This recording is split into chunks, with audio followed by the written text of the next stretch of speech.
Good morning. We'll call the August 20th, 2013 Pennington County Commission meeting to order. We'll stand for a moment of silent reflection and the Pledge of Allegiance led by Glenn Lochner of Wall.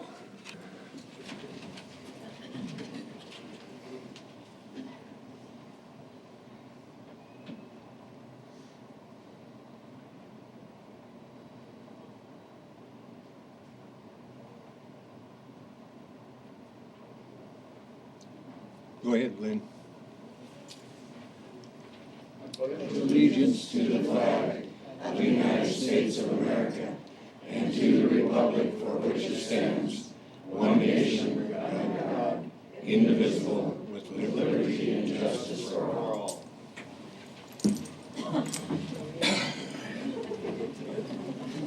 Thank you. The next item is to review and approve the agenda. Does anyone have any changes they wish to make to the agenda? Good morning, Commissioners. Holly Handy's Commission Office Manager. I just wanted to bring to your attention a typo that I have on number 12. It's not supposed to be number 4. So if we could just remove that, that would be appreciated. Just remove Yeah, the number 4. the number 4. Okay. Any other changes? Mr. Chairman, Yes. I'm quite disappointed that my issue of amending the public nuisance ordinance failed to make it on the agenda for some reason. And when asked why, they didn't have enough time. So I don't know how many state's attorneys we have to have in the civil department, but maybe we need to hire another one if 2 weeks isn't enough time for 2 of them to write out about a 5-minute deal. But it's not on there, so I guess not much I can do about it. Your comments will be noted, and I assume it'll be on the next agenda. If I may, Mr. Yes. Chairman? It wasn't a matter, Commissioner Buskroot, of time. I called the commission office last week to inquire whether or not it was going on the agenda. My information was it was not. I have a lot of things on my plate, and so I reprioritized what I worked on, and I took some vacation time last week. That's the reason why I called in advance. I would have got it done if I would have been told it was on the agenda. So I didn't get it done because I was told it was not on the agenda. I appreciate So it. it wasn't a matter of time. It was, if it would have been on the agenda, I would have got it done before I left. I appreciate that. Thanks, Jay. I was told that it was a matter of time, and you didn't have enough time. So I guess that maybe we have to look at our administrative assistant and telling you it wasn't supposed to be on here. Thank you. Okay, any other discussion about the agenda? I'm just going to say that that's an absolutely inappropriate comment from Commissioner Buskroot. His motion did not say that it was continued for 2 weeks. And he is very specific in his motion, so I apologize if I misunderstood the direction that you were going. When were we going to have it on there? All your motion said was to allow Jay to have time. That's what Jay called and asked me for, was time. So I apologize if you think that that was my mistake, but frankly, it's inappropriate. I don't think it's inappropriate. Okay, we'll move on. The removal of the number 4 on agenda item 12 has been noted. Are there any other changes to the agenda? If not, the chair would entertain a motion. I'd make a motion to approve the agenda with a noted amendment. Second. Motion and a second to approve the agenda with the correction. Any further discussion? Hearing none, those in favor of the motion say aye. Aye. Opposed, motion carried. Next item is the consent agenda. Holly Hennis.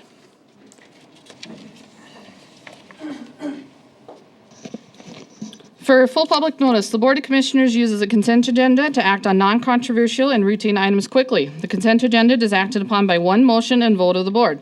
Items may be removed from the consent agenda and placed on the regular agenda at the request of a board member or a citizen. Today, I have placed the following items for your consideration. Approval of the minutes from August 6, 2013. Approval of the vouchers in the amount of $3,311,593.70. Approval of the resolution to discharge county aid liens with no activity for 30 years in the amount of $590,440.56 as submitted by the auditor. Approval of the motion to earmark restricted accumulated building funds for the joint use facility for Health and Human Services, which the commission approved at the 8/6/2013 commission meeting. And finally, to recognize the volunteers for the month of July 2013 as submitted by the Human Resource Department. Does anyone wish any of the items from the consent agenda to be removed? If not, Chair would entertain a motion. And move to approve the consent agenda as presented. Is there a second? Second. Motion and a second to approve the consent agenda as presented. Any discussion? Hearing none, those in favor of the motion say aye. Aye. Opposed? Motion carried. Next item is item 10, rail lines and rail service protection support effort.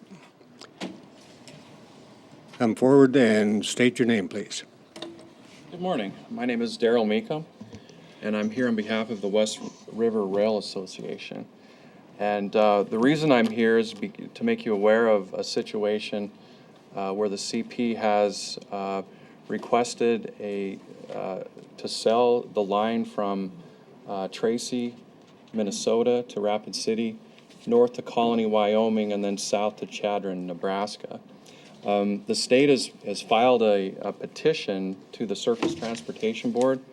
I have that here, and I'll leave that with you to look over and review.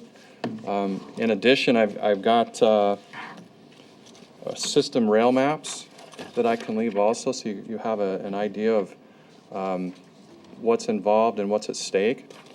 I'm here to ask for your support to support the state in its efforts. There were 3 conditions that the CP made to the Surface Transportation Board in 2008, and it represented an investment, and I'll read those to you really quickly from the state's petition. The CP represented it would invest $300 million, including investment dollars previously budgeted by the DM&E, and in the first 3 post-acquisition years. 2, the CP represented it would invest $300 million in addition to the investment dollars previously budgeted by the DME in the first 4 years following the acquisition of the DME. And 3, the Federal Railroad Administration informed the board that as part of the safety integration plan that the CP had represented it would expend spend $300 million in the first 4 post-acquisition years to upgrade all of the DM&E track to Class 3 standards. What the state has asked for is the counting information to determine whether or not those commitments actually occurred. The state wrote a letter, I believe it was in either January, February this year, requesting this information, and so far they haven't got the requested information. They haven't received it. And so I met with the governor. This was on August 7th. There was a meeting in Pierre to discuss this matter, and the following day there was a press release regarding the matter. I'm here to request support. If in fact you could write a letter to the Surface Transportation Board in support of the state's petition, it would be greatly appreciated. So that's all I have. Do you have any questions? When you referred to the CP, I assume you were talking about the Canadian Pacific. Correct. And in terms of writing a letter, will you leave paperwork here for our folks to look at? Sure. And the letter would go to whom? The Surface Transportation Board.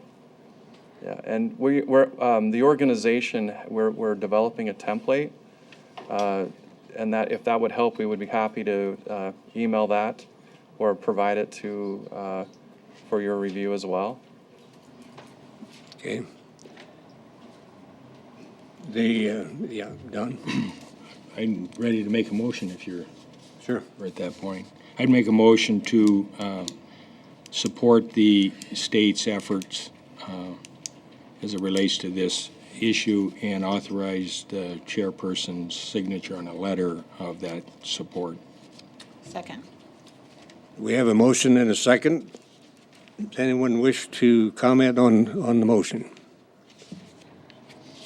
I think it's fairly clear, and so unless there's any further comment, those in favor of the motion say aye. Aye. Aye. Opposed? Motion carried. Thank you, Thank sir. you for your support. You bet. Incidentally, are you going to contact other entities like the city and others that would Yes. do the same thing? Other interested stakeholders, and it will significantly affect the economy, is our belief, so thank you. You bet. Okay, the next item on the agenda is a grant update and grant opportunities for the mountain pine beetle. Greg?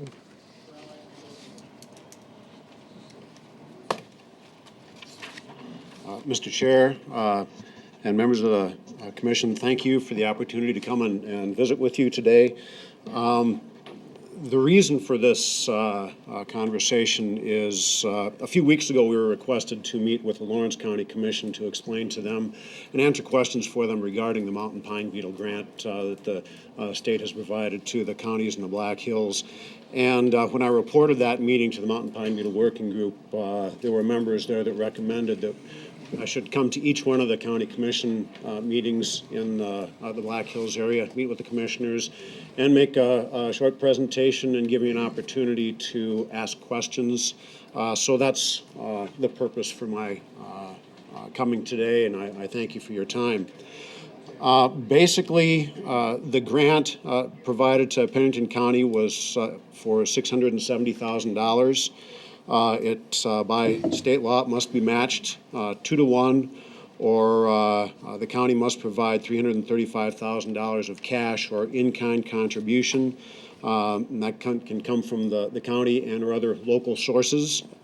It has to be new money that's expended after the agreement was signed on March 20th, 2013. The expenditures have to be related somehow to mountain pine beetle work. Either direct suppression, spraying, training, and as I indicated, it can be local contributions. It doesn't necessarily have to be directly out of the state, or the county coffers. Any mountain pine beetle work should be described, and the cost should be itemized so that they track very closely with Mountain Pine Beetle project. Expenditures used to match other state funds do not qualify. For example, the state has a 75-25% cost share program. That 25% that the private landowners are using to match the state 75% can't be used by the county because they're already being used to match state dollars. If you have questions about specific expenditures and whether or not they would qualify to match the state grant, we encourage you to contact us, and we can deal with those on a case-by-case basis. We ask that you invoice the state monthly as expenses accrue. Only expenses accrued prior to June 30th, 2014 are authorized under the agreement because that's the deadline imposed by the law authorizing the funds.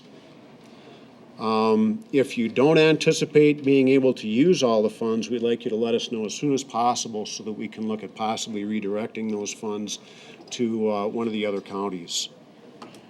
Under the agreement, the state established locations of state priority areas within the county and within the Black Hills area. And we will inform the county of state program participants. Our sign-up is now open. It opened yesterday, so anybody that wants to participate in the state's program can either call our office or look at beatthebeatles.com and sign up there. We will also provide training to county marking crews. We'll check project sites to make sure that everything is being done according to the agreement, and notify the county of any problems that we might find. There's going to be a series of 4 payments to the counties. The first one, 30% of the total amount has already been paid to the county, and then there'll be other payments of 30%, 25%, and 15%. The state and the Black Hills National Forest will conduct audits periodically to determine the success of the program. The county needs to secure agreements with Black Hills National Forest to do work on National Forest System lands and to coordinate their efforts with the National Forest. As I understand, that agreement has been signed. There are basically 3 program areas that the agreement deals with. One is to treat infested trees within a 300-foot buffer of private lands within the state priority areas, as long as the landowner is treating his or her infested trees on their own property. Another is to treat and cut down dead trees, infested trees and dead trees along county road right-of-ways. And the third is to treat trees in identified areas or target areas that are approved by the county, the Black Hills National Forest, and the state. In the initial application, the county indicated that you'll spend $28,200 on right-of-ways, $1,250 on buffers around private lands, and $390,550 on target areas. And these priorities can be adjusted. You aren't locked into those. If you find you need to spend more on right-of-ways and less in another area, you can move those funds around. But we do ask that you submit that to us in writing, that you're going to be moving that around. We ask that marking crews provide marking data to the state on a weekly basis, so that we can track how many mountain pine beetles are being found out there and where they're being found. And to do that, the state is providing data recorders to the county marking crews, and they will be programmed for entry of the data that we request. So it'll be a real simple process. All they have to do is get to an area where they've got a wireless internet connection, and that data can be transferred to us. The infested tree treatments are required to be the same as those being done on private lands. We will be submitting an amendment to the existing agreement, which will modify those treatment standards slightly based on some research findings by Dr. John Ball over the last year. Basically, what he found was that pretty much regardless of the size of the tree, they haven't found any mountain pine beetle infestation above 50 feet on trees. So we see no need to require cutting and chunking beyond 50 feet up the tree. But the date still needs to be completed by March 1st. Cut and peel, cut and wrap, cut and chip still needs to be completed by May 1st. And cut and remove or salvage needs to be completed by June 1st. Slash treatments within 300-foot buffers and right-of-ways, slash still must be treated to an 18-inch depth or pile to be burned. And in target areas on Black Hills National Forest lands, they must meet the Black Hills National Forest slash treatment requirements. So that's basically the gist of the agreement, what the requirements are. So at this point, if you have any questions, I'll be glad to try to answer them or find the answer and bring it back to you. Sir, Yeah. you had mentioned that the match money that the county has to put in has to be new money, meaning that we have to spend that amount of money up and above what we spent last year? That's correct. That's correct. Now, as I said, it can be in kind, so the work being done by your weed and pest can be, that's work done on mountain pine beetle can be attributed to that. If you have a system set up for, people to donate money to the effort, Those donations can, Okay, well, I was just concerned about the in-kind match, because that wouldn't be new money, but if that's part of what we can do, I think that's good. as long as the work is done after that date. Sure. And Greg, I think you said March, but I think it backdated to July 1 on the match. Yes, So, right, yeah. and we can use Heine's dollars, what he's doing on right-of-way stuff. And last calculation, we're at 200,000 already, so we shouldn't have a problem meeting our match with the in-kind and everything, so. Yep, yeah, thanks for that correction, Scott. Any other questions? Just a comment. I really appreciate the state working with us like they have, and certainly, Scott, I know that you've worked well with them, but that kind of cooperative effort has made a real difference in what we're doing in Pennington County. Yeah, we met with Forest Service last week, and Greg was there, and we kind of looked at some priority areas and areas to look at as far as future timber sales. We're going to look at that Keystone Y area, kind of leading edge, and then that Custer Gap, Doty Springs area too, as upcoming timber sales coming in there, going in there and doing a sanitation effort, so. It sure makes a Any other difference when question? we work together. Yes. If there are no other questions, we'll move on. Thank you, Greg. Next item is item 12. Discussion of South Dakota Codified Laws 10-631. Commissioner Troutman. Well, I guess what I would like to talk about in this particular item is the fact that we've had some frustration with some of the criteria when we go through equalization hearings. And I would like a discussion with the commission about how we might handle that better. This morning when we came, we have a thick packet of information from Shannon about some different research that he's done. It would be nice if he'd have some kind of summary. I think specifically we've struggled a little bit with the timber specification as part of the criteria for qualifying a property as ag for taxation. So I would like the discussion to take place of how we might handle that a little better. It's nice for Shannon to give us all this information, but the day of the commission meeting without any kind of summary of what he's doing I would like to see a better summary of it to start off.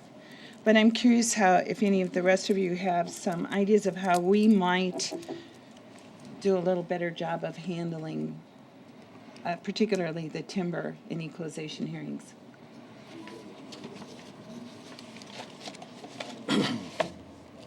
Well, and I don't know for sure what rules the county can put down that we could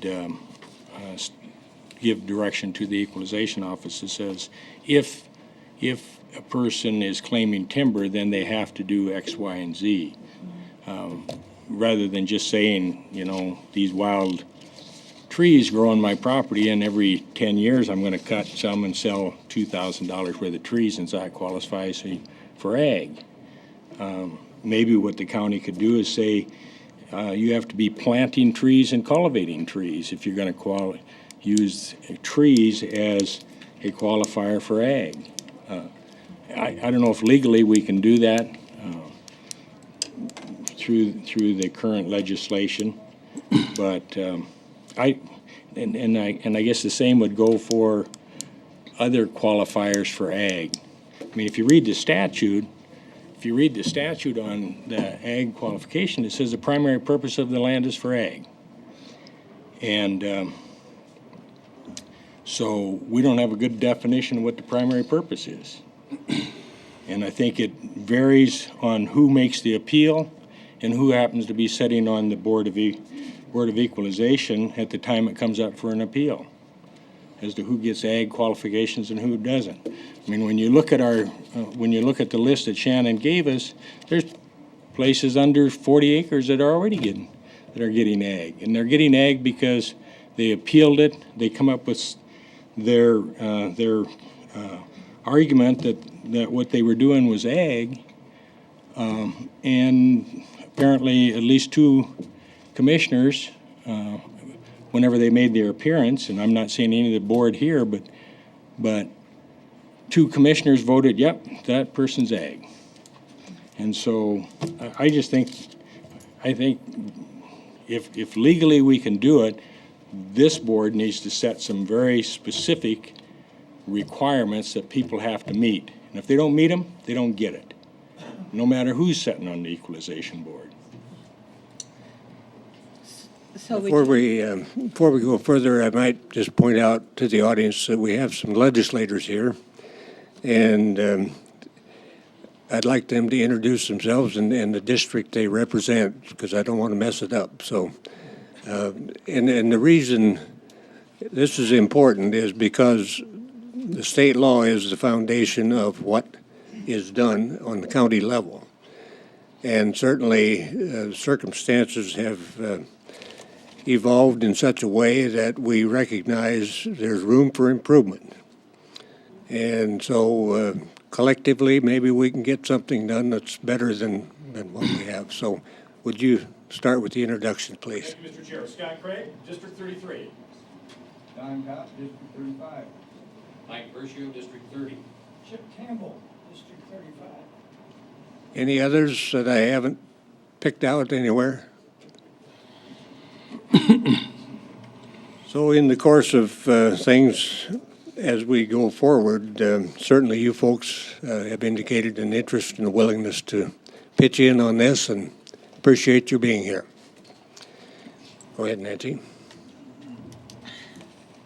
So Don, if I hear you correctly, what we might need to do is try to find out what our ability is to set the rules for that criteria, to kind of define the criteria here at a county level, or see if we can do that? Yeah, I think that needs to be done no matter what the acreage is. Yeah. And I would agree with you. That was where I was heading with this particular item. I don't know if any of the rest of you have some comments to follow Don's, or? Madam Vice Chair, I would have something to say about that, yeah. I didn't want to jump into there since I was a little bit late this morning. We had an early morning meeting with Boeing over the B1 program, so that's where I've been. First of all, I agree with Don that there needs to be some clarification, and whether we can do it or not, I'm not sure, because I've been told over the years that I've been on the commission that all county commission in the state of South Dakota is the direct arm of the state legislature. And being the direct arm of the legislature, we can only do what they tell us we can do. Not, if they don't have it down in writing, it's my understanding we can't do it. And if it is in writing, then how do we clarify it? And these three criteria for ag, for equalization, was written by a lobbyist, as I understand, and taken to the LRC and then brought back to the legislature. And that lobbyist told me himself that he was the one that wrote it. So I have a tendency to believe the guy. I don't think he'd lie to us. Now saying that, I think we need to clarify somehow if we possibly can. Also, I think there needs to be some changes in the three criteria and maybe add some more or whatever. But someplace in this, I think we need to do away with the contiguous land part of it. I also think we need to work something out where there's public right-of-ways going through people's land that cuts their acreage down. That's one criteria. There's another one. I would think that if there's easements through, that's a different story compared to public right-of-ways. I also think that people with Forest Service grazing permits, that has to be entered in there someplace. There's only one reason why people have a Forest Service grazing permit, and that's to graze cows on it, and that's it, nothing else. I think there's lots of things that we could be added into this and worked into it, but I think the way it's written, it's been that way for, I think, 25 years or so, and it just needs to go away, and there's lots of changes made to it. When we were down in Pier the other day, I see a couple of faces here that were at that meeting, but we were told by the chair of that ag committee that the county commissioners should go home and take care of their own problem. Well, that'd be really nice if we had the authority to do that, but the legislature is the ones that gives us that authority. And when we don't have it, we can't use it. So I would like to get all of you to hang together and get something done with the legislature, and I'd be more than happy to work on that. Any other comments? Well, Mr. Chair, so given the comments and our obvious frustration with the way the criteria is set up and your obvious frustration out there, do we go forward with some action that would, we would direct, first of all, it looks like we need to direct the state's attorney to just verify what kind of definitions we can give on a county level to this criteria. I think that would be important. And do we go forward working with a committee that could come up with some answers to these problems we've experienced with the criteria, and present some possibilities to the state legislators? I know that these representatives and senators that have been coming to meetings have certainly wanted to step up and do something. And I guess at what point, we as a county, what are we willing to do? Just as a way of information, I think, Holly, you generated this ag history, ag classification history, and just to point out that this subject is not new, and it also emphasizes the importance of continuing attention being paid to this criteria.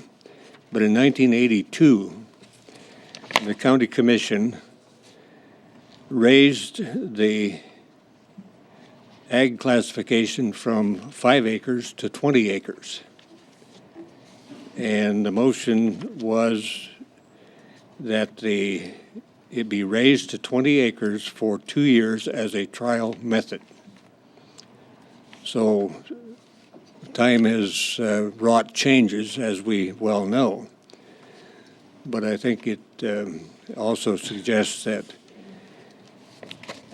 with the information that Shannon Rittberger's office provided us from other states and so on, that this is not a problem unique to Pennington County or South Dakota. But with the group that's been formed, the coalition, with the legislators and with this commission, I think we can do the right thing. And so in that respect, I think we need to analyze how we create the atmosphere for moving forward and take care of the present as well as the future. So would we want to do this in the form of a motion where we would, first of all, I believe we need to look at the legality of what we want to do, which at a local level, see what we can do here locally. And then based on what that information is, we need to move forward with a committee of people who would work on the definitions if we can do them locally, or help form some kind of proposal to go to the state legislature and work with our state legislators on that. Is that something that sounds like the correct path?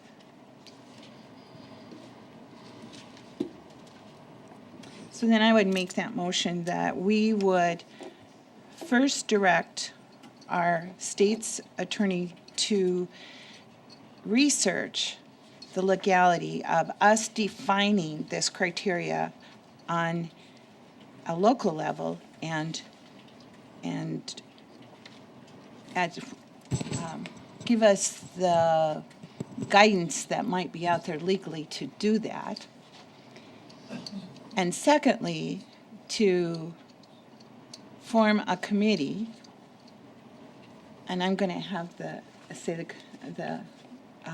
chairman would help, would appoint that committee, to review the criteria and determine a different, or a proposal that could go to the state legislature to work with this criteria and change it so that it is more current. What a motion.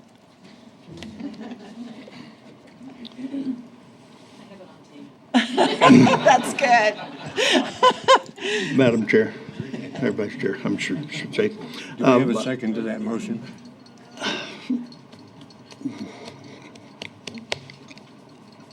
I'll second the motion just to create discussion. Mr. Chairman. I don't have any major problem with that. I think you're gonna run into a little problem with the order of it, that you're gonna ask the state's attorney to tell us what we can do. I think it's much better to say what you want to do and have him say if you can legally do it or not. Is to tell him, what can we do is pretty open-ended to figure it out. I think it works better the other way. Mr. Chair. Yes. I think it'd be a whole lot simpler than asking our state's attorney, what can we do, is to send a letter to the AG in Pierre and say, this is what we want to do, is this legal? To get an AG's opinion. And when it starts from the top and works down, it's better than working from the bottom and working up. And I think that Marty Jackley would be more than happy to tell us, well, I shouldn't say where to go, but what to do and how to do it. Yeah, the other option is just do it and let somebody take us to court and figure out if we can do it or not. And I agree with that, because that's what I want to do with the anti-texting and driving law, is do it until someone tells you can't. Yep. Because if you turn it over to the legislature, you always run the risk of losing local control. Yep. And we don't want to do that. So I agree with Don. Mr. Chair, again, it'd be nice if we could do that and not spend a great amount of money doing it, but I'm afraid that when we do that and bring the state or the state's attorney into it, that they'll farm it out at the $250 an hour to hire these outside attorneys. And I don't think that's necessarily true. I mean, we've got people in the state's attorney's office that if we set a definition and somebody doesn't think that's a good definition, and they want to take us to court over it, I think our state's attorney can defend us on that. I mean, it's not a life or death situation, so. Plus, we can call these people who the chairman is gonna put on this committee to come and testify, because they're gonna help us write that definition. As I've listened to this discussion, it reminded me that I have been told that there is a county in the state, I'm not going to say which one, but they classify land according to what they called contiguous ownership. Contiguous ownership. And that way, several tracts of land under one ownership, even though they're not connected, are being fit into this structure that we have in the law. And so far, no one has taken them to court. But it just points out the so what does that mean? ambiguous nature of this whole thing. And It just means it still has to be. I think in order to get ourselves into a working position, the legislators, the folks in the coalition, have already zeroed in on each other and are working together. Certainly the commission can be part of that. And in my judgment, the best thing we could do at this point in time would be to put things to rest here now and commit ourselves to working for a better situation in the future. Well, I'm certainly open to some changes to that terrifically difficult motion to state. So, I'd certainly be willing to hear changes.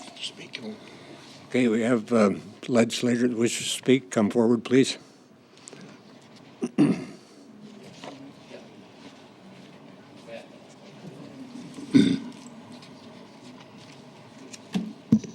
Thank you, Chairman and Commissioners. When it comes to the makeup of this committee, and I think everybody that's in the State your name, legislature here please. today.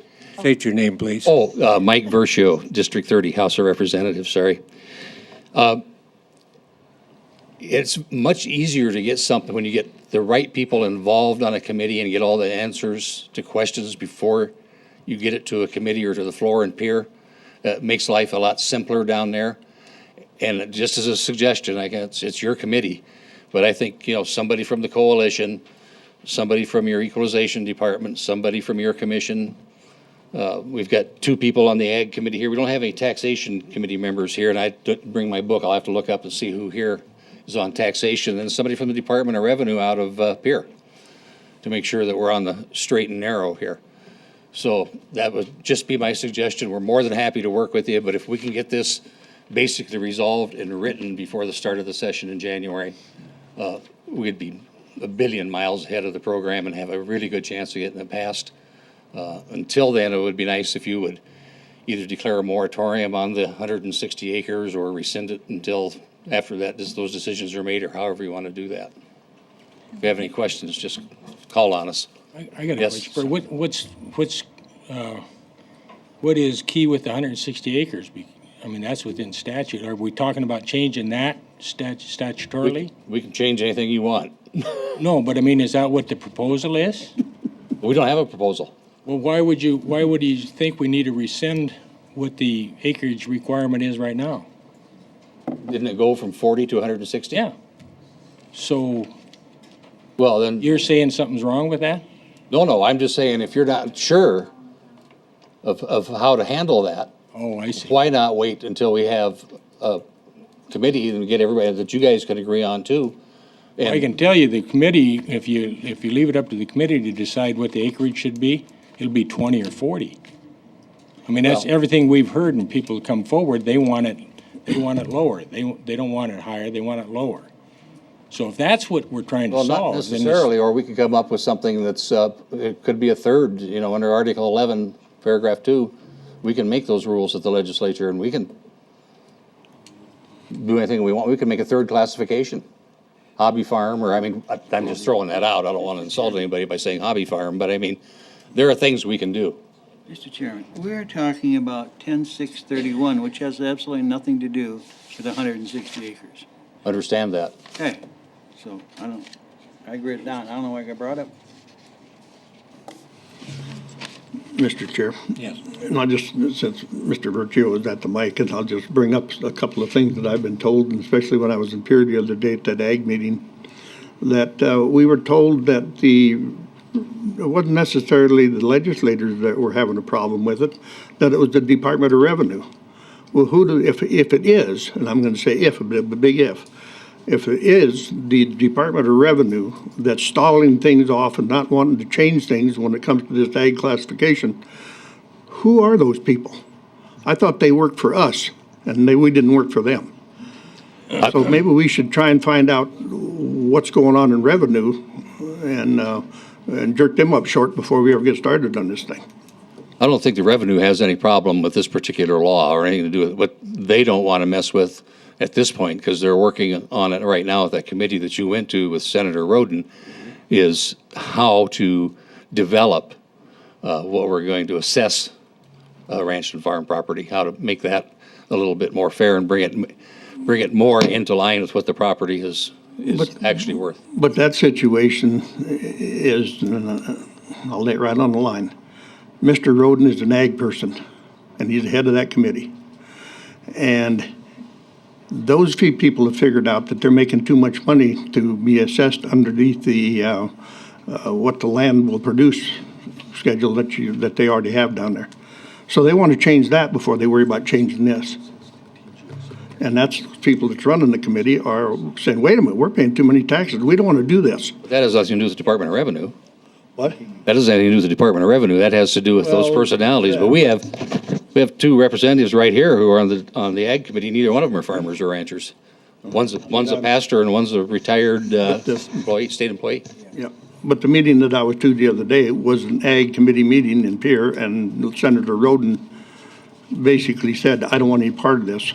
I'm going to change my position on the production tax rather than worry about you guys and your 160 acres. Keep in mind that Senator Roden only has one vote out of 105. Yeah, but it's a big one. Okay, our discussion is moving further and further away from the motion. And is there any further discussion about the motion? Is there amendment to how it was worded? Jay? Oh, I'm sorry.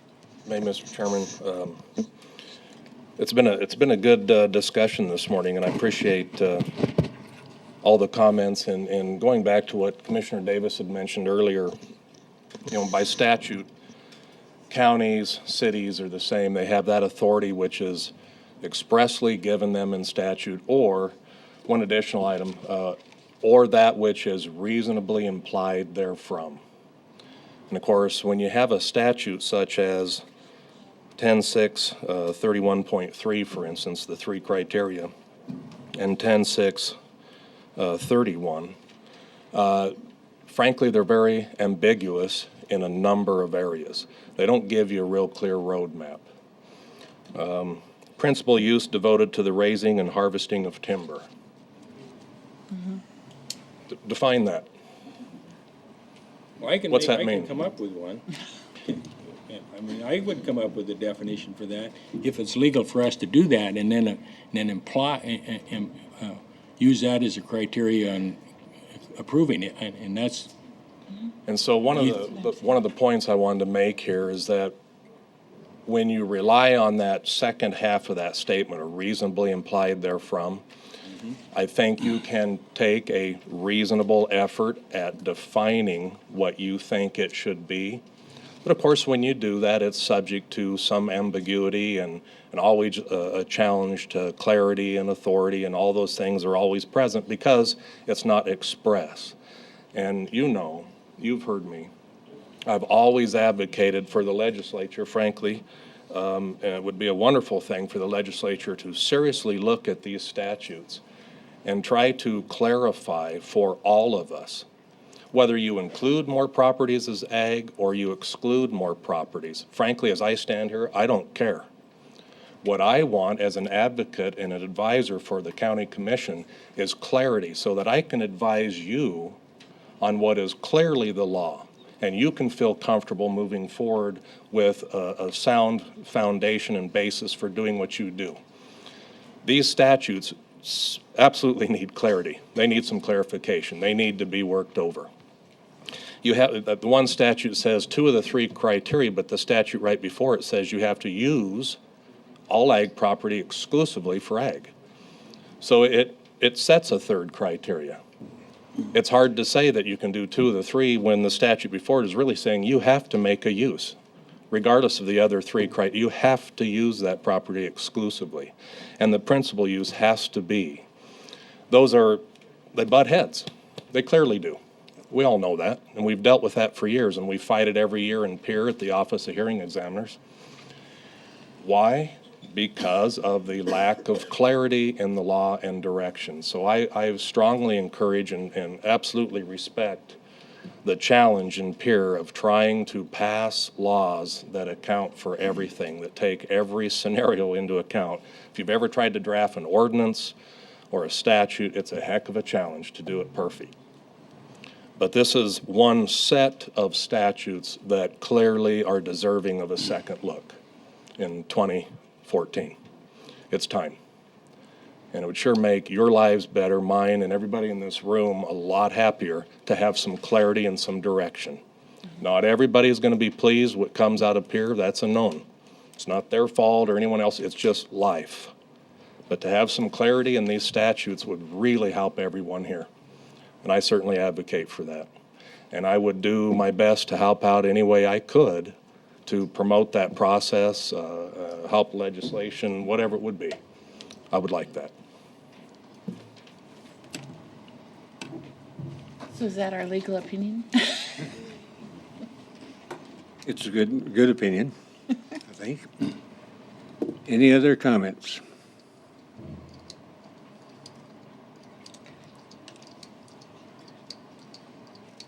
Everyone excuse me. Yes. I'm Laura Willard. We live up near Pactola. We've had cattle on our place for the last 55 years. The kids all had 4-H calves, and our daughter could have taken her heifer to the state fair. She got a purple ribbon on that, and all we use our land for is ag. We have only 82 acres, but I feel that it still should be under ag because that's all we ever use it for. We put up hay, we run cattle, and we're spraying constantly to try to keep the thistles down. Thank you. Mr. Chair. Yes. If I might, Laura, I just want to say something kind of along with your lines, but the 82 acres, of course, is not the 160, but it's still, I believe that you folks comply with the law under at least 2 of the 3 criteria. And I'm going to say the 33 and the 30% of your income, and also at ag production, and you definitely do ag production. So that's 2 out of 3, my guess is. And so, shouldn't have any problem, I wouldn't think, but. Well, Mr. Chair, Yeah. I do want to go back to the motion, which was to figure out what we can do legally and, in summary, to figure out what we can do legally and to create a group that would review these statutes and come up with some recommendations for the legislature. So I would like to go back to that motion. And I know that you guys talked about a different way of handling that legality part of it. I'm okay to talk about that and change that part of the motion. But I would like to go back to the motion. You want to rediscuss the motion, or? No, I think that we need to stick to the motion. Oh, okay. In the discussion. Lorraine, were you going to address the motion, or? Well, I'm not sure whether it would come under item 12 or 13. I don't see much difference there, but I do have a comment to make. Why don't you go ahead and make your comment, and we'll go back to the motion. Okay, name is Glorine Hunt. I might be the only one in this room that's still confused. I don't know what the original intent of the bill was. I wish that somebody would just clarify that for me. It seems to me that if you're discussing the criteria now, it seems to me that should have been discussed before the bill went through. Maybe this is a perfect time to rescind it and start over, and I thought for a while, Mr. Chairman, that you were going to put things to rest, so that made me kind of encouraged. But I just think that you need to take a look at that. There are details I don't know. Maybe if I knew the original intent of the bill, I might even support it. But I don't know what it is. And I just would like to have you take a look at that.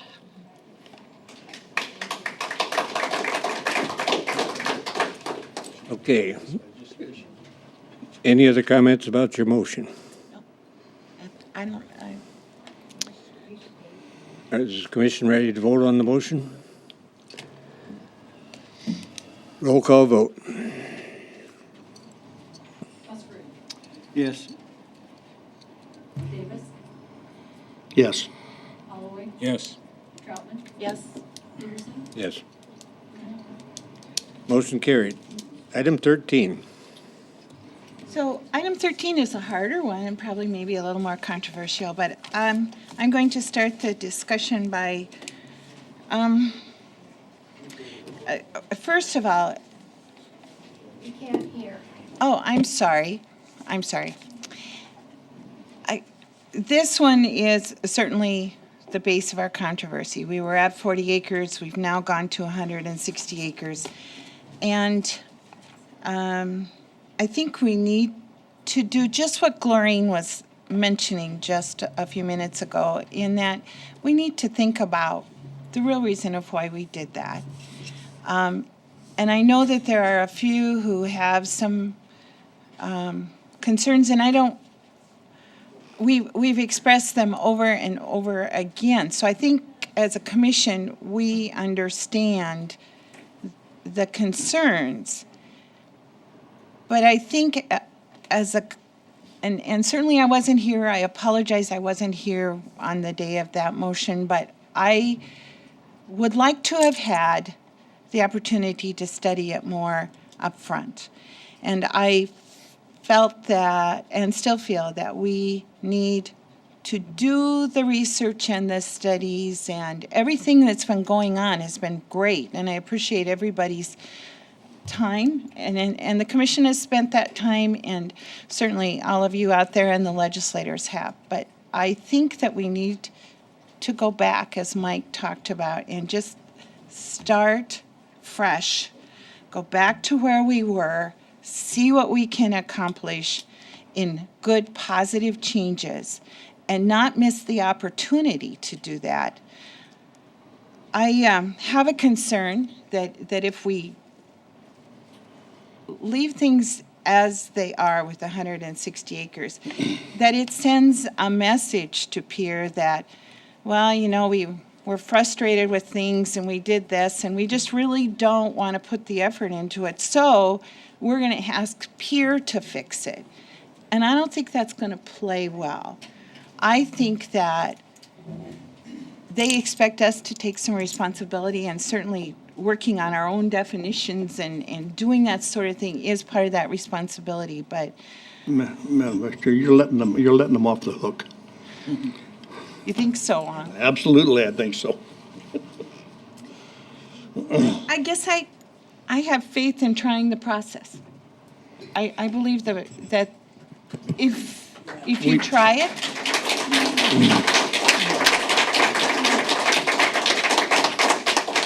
here's the difference for us.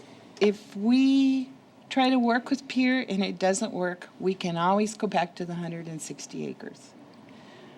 But right now, we're not in a real strong position because we haven't really done that research as a commission and come up with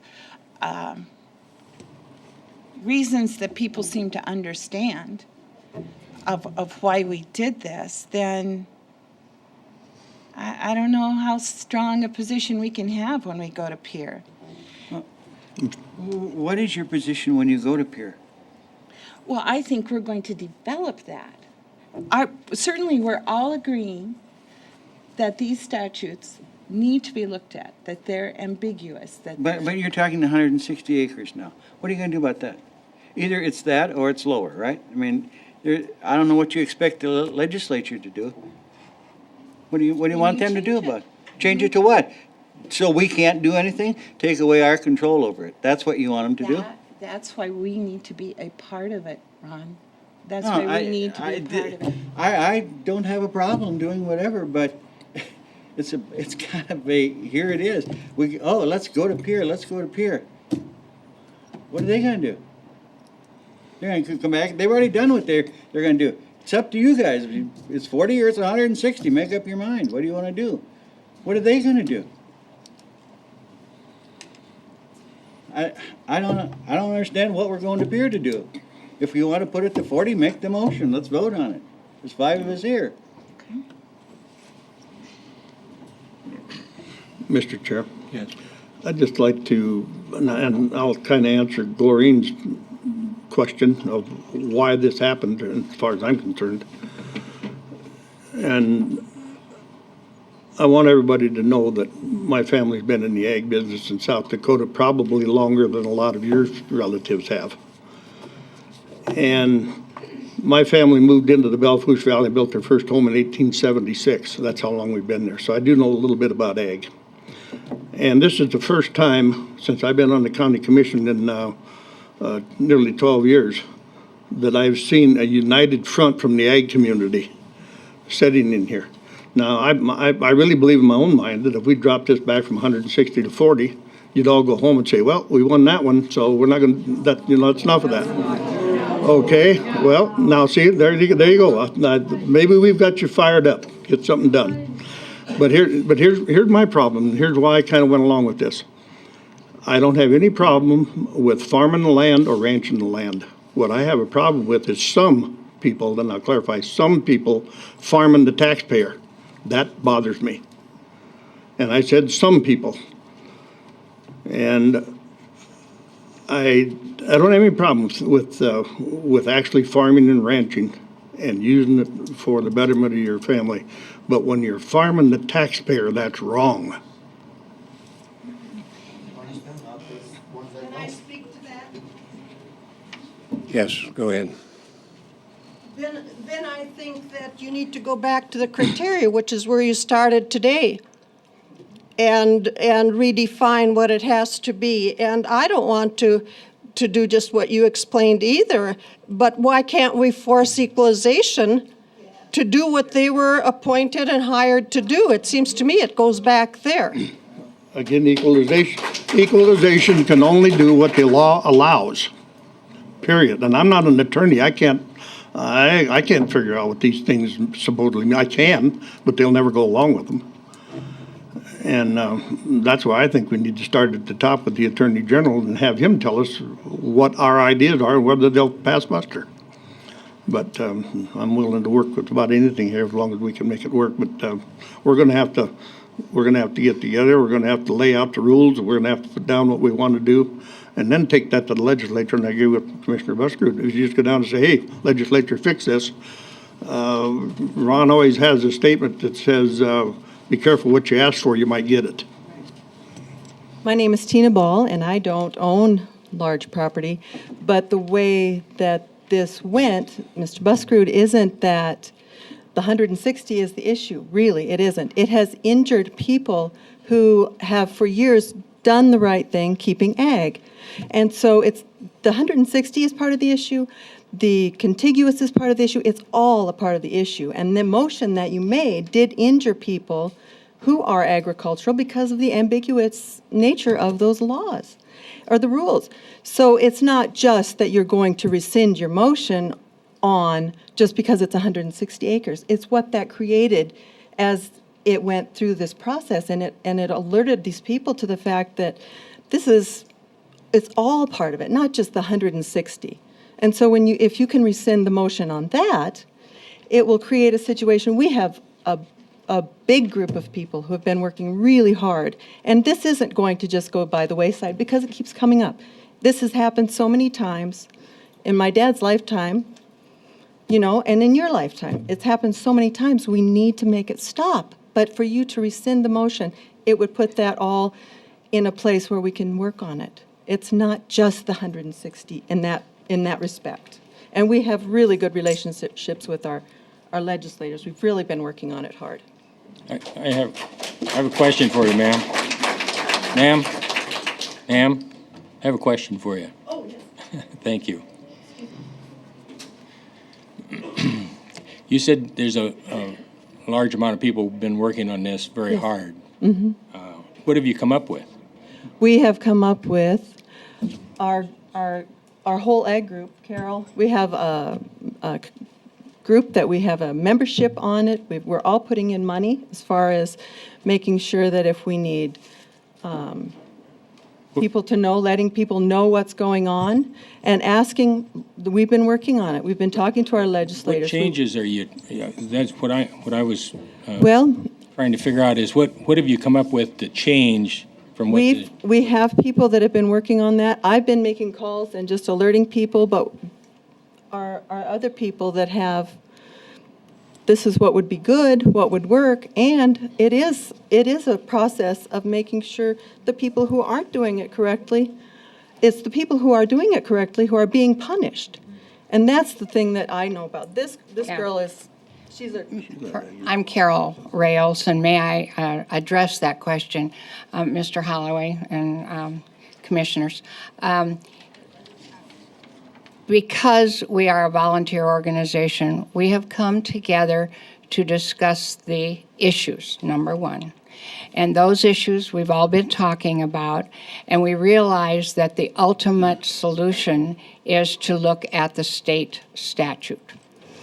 In order to do that, what I heard you say in your motion is let's form a committee, let's get input from all of these various people, state legislatures, the commission, and let's, as a group, together work on solutions for the coalition or for the state or for the commission independently to come up with solutions. It's not going to be a unified effort. So I would be in support of the motion you've already passed, which is let's form a committee to do this. That's where your solutions will come. We certainly talk about a lot of things. I was mentioning to Mr. Virtue this morning an idea. Those ideas need to be broadly discussed in the various groups that this affects. And so to ask what solutions, it's not, the solution is that we have offered our assistance, our help, and we have very knowledgeable, experienced people on a number of fronts to work with you to come up with a better solution than what we currently have. So that's, and I think the motion already approved that. So I was pleased with the motion. Thank you.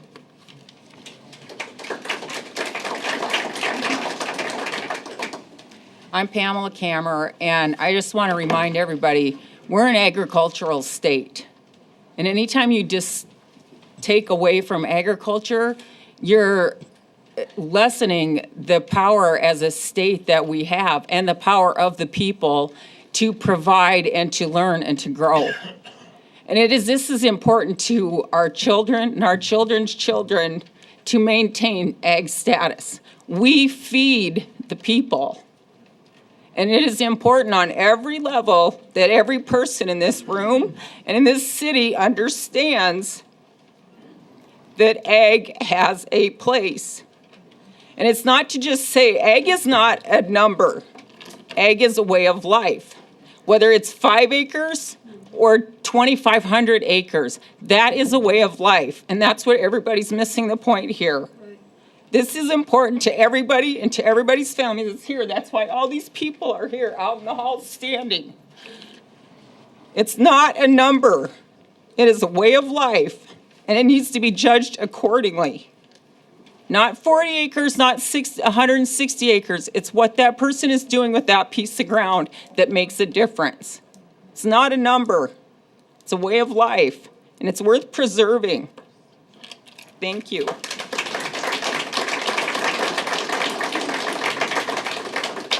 Mr. Chair. Yes. Scott Craig is here from the Family Heritage Alliance, and I think you have some comments from FHA.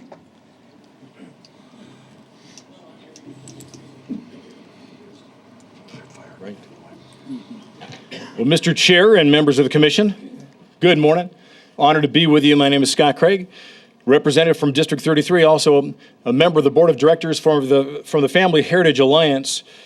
And first, I want to say that I commend the efforts of this commission to identify, as far as my understanding of what that decision was, to move that change of the minimum acre requirement for ag classification from 40 to 160 acres. And that was to identify those landowners that have dishonestly claimed ag land tax status. But as you've already heard, and as you know, there's a far greater number of legitimate ag landowners that are seriously impacted by that decision. And that has definitely struck a nerve. I remember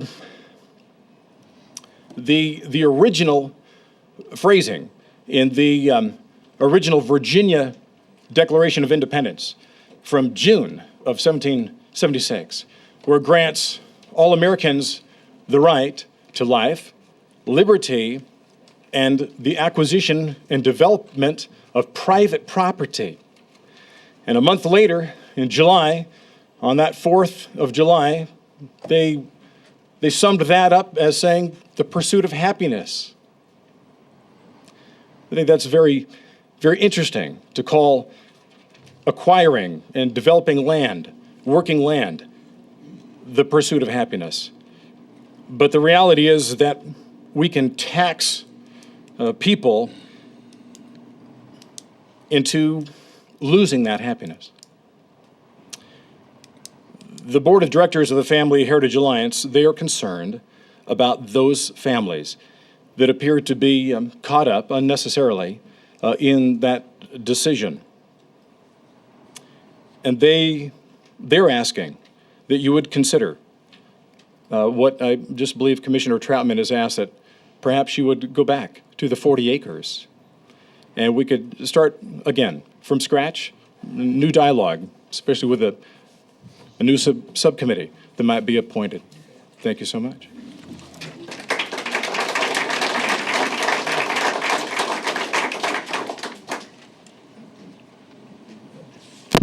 Mr. Chairman, Commissioners, thank you for this opportunity. I would like to say, first of all, that forest management is an ag industry. And the management of our forests is much more than just logging trees. It involves the thinning of pre-commercial stands so that the trees might grow and be healthier and bigger and someday make a product. It also involves the logging of the bigger trees on various cycles. But insofar as this acreage thing goes, the problem that I have with it is if you have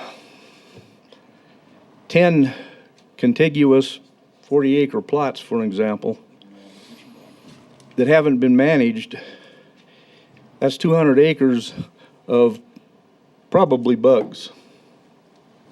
On the other hand, if those 10 contiguous acres or 40 plot acres had been managed, there's a very good chance we wouldn't be looking at the bug problem we have today. Now, I realize that a lot of these came off the national forest, and there's nothing we can do about that. But we can do our part as citizens and private owners of the forest. Not only is it a bug problem if the forest isn't managed, it's also a fire hazard. It's a fire hazard to a housing area. It's a fire hazard to a one-home dwelling. It's a fire hazard to people traveling on the highway if a fire gets going there. And we all remember the big fire we had back in 2000, the Jasper fire. That fire burned 50,000 acres in one day because it hadn't been managed. So I think it's incumbent upon us to give these people, even though it may be 20-acre plots that they own, to give them some sort of tax incentive that they might manage that ground. As a retired forester, I have written forest management plans for people with acreages that small that really were interested in managing their forests, not only for a product, but because it cleans up the forest and makes the forest a healthier place. And so I would ask also that you reconsider this, because the law is kind of ambiguous, and let's work together and see what we can hammer out, because certainly there has to be something better that we can do than say, well, if you own anything under 160 acres, this is what happens. So I would like to ask the commission with respect that it would be something you would consider. have a question, Mr. Chair. Yes. You're talking about forest management, which has nothing to do with agriculture. Is that right? No, I said forest management is a division or a part of agriculture. Okay, because if, as far as managing the forest, whether you got 1 acre or 160 acres, you can still manage that, as you explained, right? And probably should if you're living up in the Black Hills. You can manage it, and there's no doubt about that, but The statute that talks about ag land, it says the principal use. So the principal use is for harvesting timber, if you're going to classify it as ag. The principal use is for harvesting timber, all for the intended profit pursuant. I accept that. And again, we've talked about how this is kind of ambiguous because thinning pre-commercial trees is eventually leading to that harvest. The forest management problem isn't an overnight thing. You manage trees and then it may be 10 years before you're able to go back in there and do something again. But the point is we need to bring our forests more under management. And I believe that by giving people, even with 20 acres, a tax break to do that, they're going to have incentive to do that. The state already, to some degree, supports this by giving benefits to people who will thin pre-commercial trees. Because it is a fire hazard and it is an insect hazard. And it's to our interest as a state and as a county to try to help people better manage that property. So then we probably need to go to the legislature and change it, say if you own trees and you live in the Black Hills and you thin them, then you get a different, we wouldn't necessarily get ag, but you'd get a lower assessment on your property. I mean, that's really what I hear you saying, because for these people that have 20 acres and to say that the principal use of that 20 acres is for profit to harvest trees, and that's the full intent of them having that land, I mean, it's a joke. Nobody's got 20 acres up there and they said, geez, I'm going to go up and buy 20 acres of trees in the Black Hills so I can raise timber and sell timber for a profit, the intended purpose for making a profit on those sales. It just doesn't happen. I have written management plans for acreages like what you're talking about. Yeah, I'm not arguing that you write management plans for it, and it's good that people do manage it. But it doesn't meet the criteria for ag. Well, and this is what we were talking about. The law is ambiguous. And I think, and this is what I asked, that you might consider tabling this and until something more definite or defined can come out, whether it's the legislature, whether it's the county and the legislatures working together. But I think because it is a problem, and it's a complex problem. Thank you for your time. For tabling it. Yes, ma'am.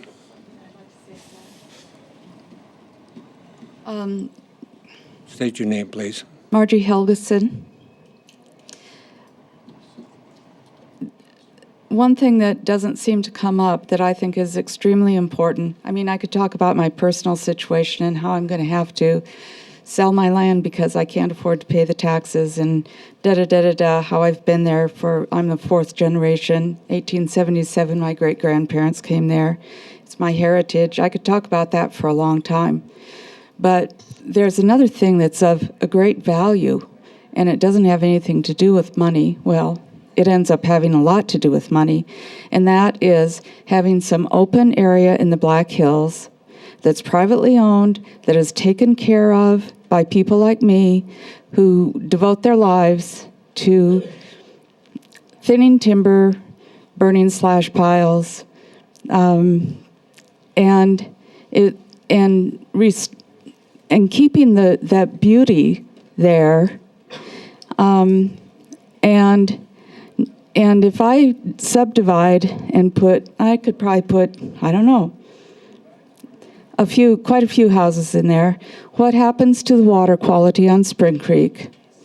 What happens to the air when every one of those people has a fire and burns black pitch wood and it pollutes the air?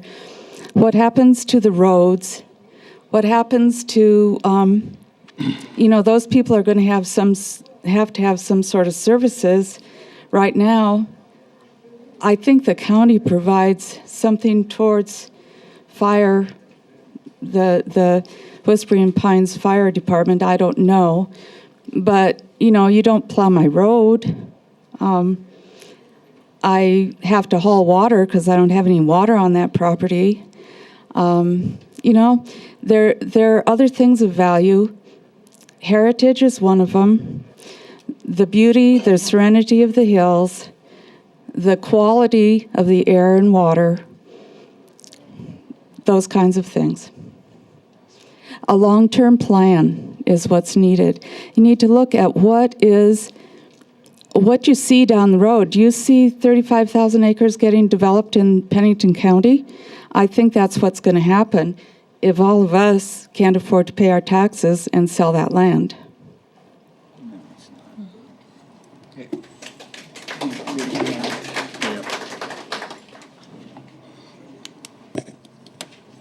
Hello, Don Hubner. I was just curious, what happened to the policing of the ag deal? They used to send me a deal where I had to send in something to prove that I have ag. They did that for several years. I had receipts for 10, 15 years, the cattle that I had sold and so on. Seems like that would be a little more of an answer if you're worried about the 40 acres. I have 40 acres. I keep cattle on them. Right now they're up at a pasture we lease because I got more cattle than the land will handle for a full year. So then I bring them back in the fall. They spend all winter. I calve them out. We go back to summer pasture. But yet I have receipts for the last, I don't know how many I got. I probably got 10 years worth of receipts. Seems like if they don't have receipts or some way to prove it, then you've got them down. Okay, you're not ag. Either get ag or we're going to tax you at a higher rate, not punish everybody else that actually does ag in their land. And I haven't seen a thing from the county on, to prove that I have ag in years. I don't know whatever happened to it, but it seems to me a little policing would avoid this problem. If they're ag, they get the rate. If they're not ag, they're going to pay higher taxes. I mean, to me, that's pretty simple. But it just takes a little bit of policing. When you pay your taxes, you have to bring up a receipt for cattle or hay that you sold or whatever. That would cure a lot of people's problems. And that's just a comment that I have. Thank you.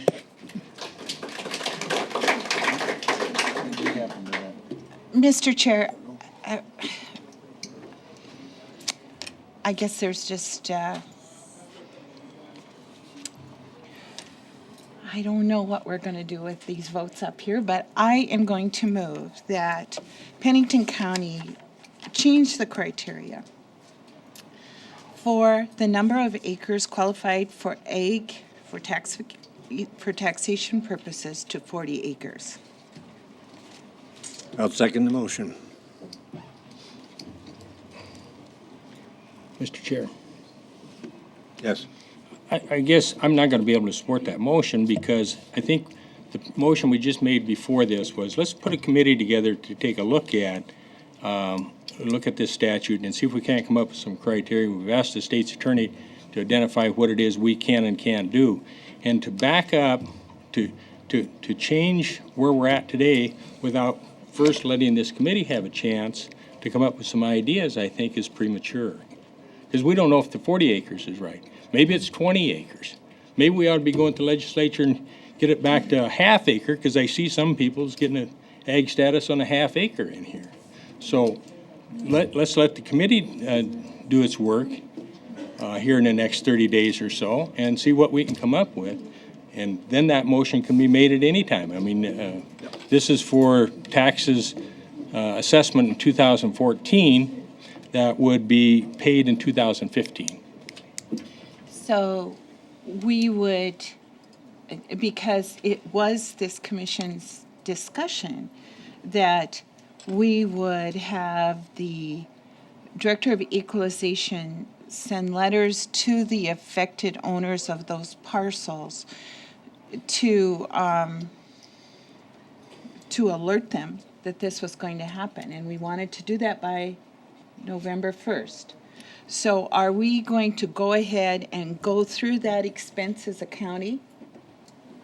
And then if the commission or the committee finds solutions that this commission is willing to accept and support in peer, are you going to then send them another letter saying, whoops, whoa, I think there's some expense that we need to practically look at here. So if we can't come up with a decision with this committee before November, then we're sure not going to be able to do anything with the legislature this year. Correct, but this commission said that they wanted those letters sent out. Their preference was August. We haven't done that yet. So are we going, we will either need to decide, are we going to spend that money? Or are we just going to let it I don't think the commission said go? anything about August. Oh, I've gotten reports from, I don't I don't recall. I was told by the Director of Equalization that they were gonna try and send them out by November yeah, 1st. he stood up here and we agreed with him. By November 1st. No, he did not. That's the last he told me when I talked to him on the phone. I mean, we can tell him don't to send it at the end of August. If we think this committee that we want to appoint is going to do any good at all, and it sounds like they've been kicking ideas around, so, and we got smart legislators here that can probably shed some light, and a couple of dumb county commissioners that might get on it. And maybe we can come up with some ideas here in the next 30 days. Okay. I don't think it has to be a year-long study, and frankly, if we're going to kick this can down the road for a year, then we probably ought to just leave it where it's at. What's the hurry? Why do we have to hurry this through? Because there's families being affected by this. They're losing their homes, they got kids they're raising in school to turn out to be good kids. That's all part of ag. You don't just send kids to school and say the heck with you and get out in the street. There's nothing to do. These kids want to work on a farm and learn how to raise cows. And you're affecting families that are trying to raise good kids, and that would save you more in tax dollars. Mr. Chair. If you collect a few tax cheats, a few extra tax dollars, it doesn't make sense. Put your hearts first, not your pocketbook. And think what you're doing. Let's Okay, I'm going to- clarify something as long as we're yelling from the audience. We are not collecting any extra taxes. Okay, let's kind of get back on track here. If you want to speak, come to the microphone, identify yourself. And the dialogue between the commission and someone at the podium needs to be managed somewhat to the point that if a commissioner wishes to address the person at the podium, please ask for clearance from the chair. But at this point, we have a gentleman standing at the podium. Identify yourself, please, and make your comments. Thank you, Commissioner Peterson. My name is Chip Campbell, State Representative, District 35. And earlier, a question was asked of the commission why this took place, the exact reasons for it. I don't believe it was answered. I'm not re-asking the question. I'm standing with one other individual, at least in the room, who is as confused as I am. If I understand things correctly, throughout the state of South Dakota, if you added up all 66 counties, I believe that's correct. 66. The average acreage for ag is 20 acres. Pennington County was at 40 acres, and the decision was made on the 21st of May to go to 160 acres. And to me, that is a huge leap. And as you've heard today and last commission meeting and the one before, this has an impact on a lot of people. This whole process, as we've seen today, to me appears to be backwards. The coalition or the committee that Commissioner Troutman has suggested we have and was passed should, in my mind, have been the first effort. It hasn't worked out that way, but I'm sure there are a lot of people in this room, myself included, who would like to see, for the moment, a hold on this switch from 40 acres to 160. You've got a commission, or excuse me, not a commission, but a, what do we call it? Committee. A committee, thank you. Just look at the color of my hair and you'll know that I can be included in the, how did you put it, Commissioner Holloway? In the Help Society? Yes, but I want to thank Commissioner Peterson and Commissioner Troutman, at least, for addressing the fact that this was a hurried thing. It was unwise, to quote Commissioner Peterson. In your opinion? I'm not putting words in anyone's mouth. I've seen the video. But yes. But you're still in your opinion? In all our opinion, this has been a rush to judgment, and thank you for the opportunity to say my piece. Mr. Chair? Yes. And I'm going to get a lot of boos and hisses. I'm going to get a lot of boos and hisses out of this one, but I've had way more people tell me to hang tough with 160 than ever told me to come up with back to 40. But that's not the point here. We're here to try to work this thing out and get their legislature to do something with, we feel, a faulty law that they've put forth. And that's where I think we need to go with this. Now, there may be, Commissioner Holloway said a little bit ago, we've still got time to work on this thing, put this committee to work, see what we can get done.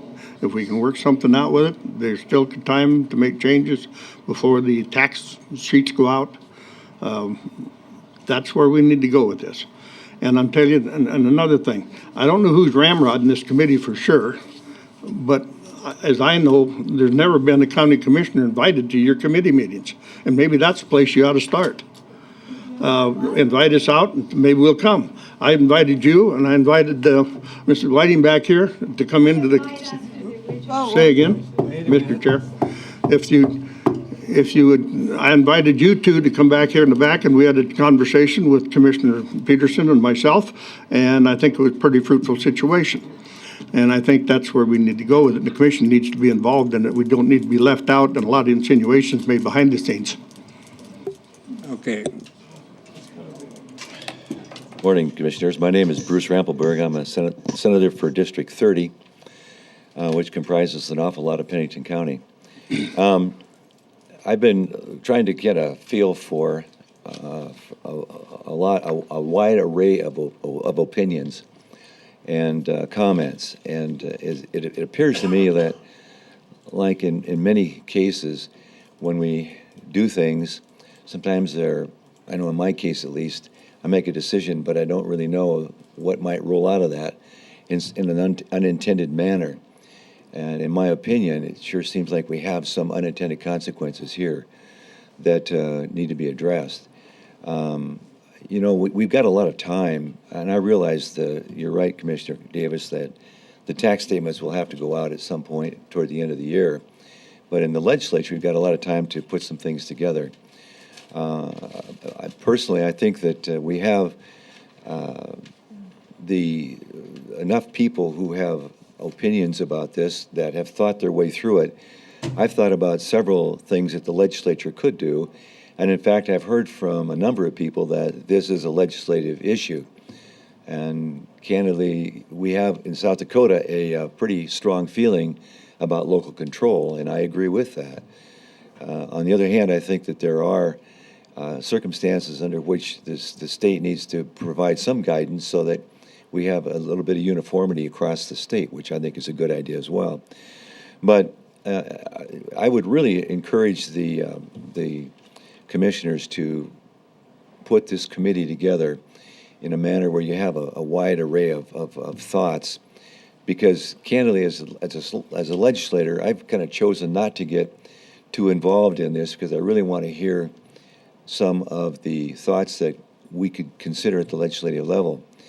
And the only way you're going to get, I think, a wide base of opinions is to put together this committee with a group of people who can think through some possibilities rather than the emotion of it all. And I think that will help us. I know without that, it's going to be pretty difficult for the legislature to act with any degree of accuracy, perhaps, in addressing the problem. So I would just say that I personally am committed to working this problem through at the state level. I've been there for 3 years now, and I kind of know how it works, finally, know where all the bathrooms are at. So I would really encourage you to think about maybe delaying this process for a little bit, getting the committee appointed, give it a bit of a time frame to operate within, and then revisit the whole thing again at some point after some suggestions come out. And certainly all of us legislators, we want to address this in a way that treats everybody fairly. And I know, Commissioner Davis, I've heard people on both sides of the issue as well. I'm sitting here thinking we got 100,000 people in Pennington County, roughly. 99,500 of them aren't going to be impacted by this. And many of them are saying, already, I'm paying too much tax, and I'm one of them. So stick it to those people. And in many cases, those people are us. And they're like everybody else. They have a paycheck, and they kind of live month to month. And so it's going to have some real serious consequences, I believe.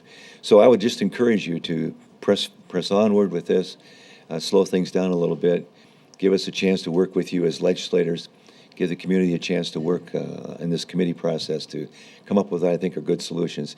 I would say that all of us in the legislature, at this, as we've talked, we know there's some changes need to be made. Exactly what they are, we don't know yet, and that'll be the task of this group. So thank you for the opportunity to speak this morning.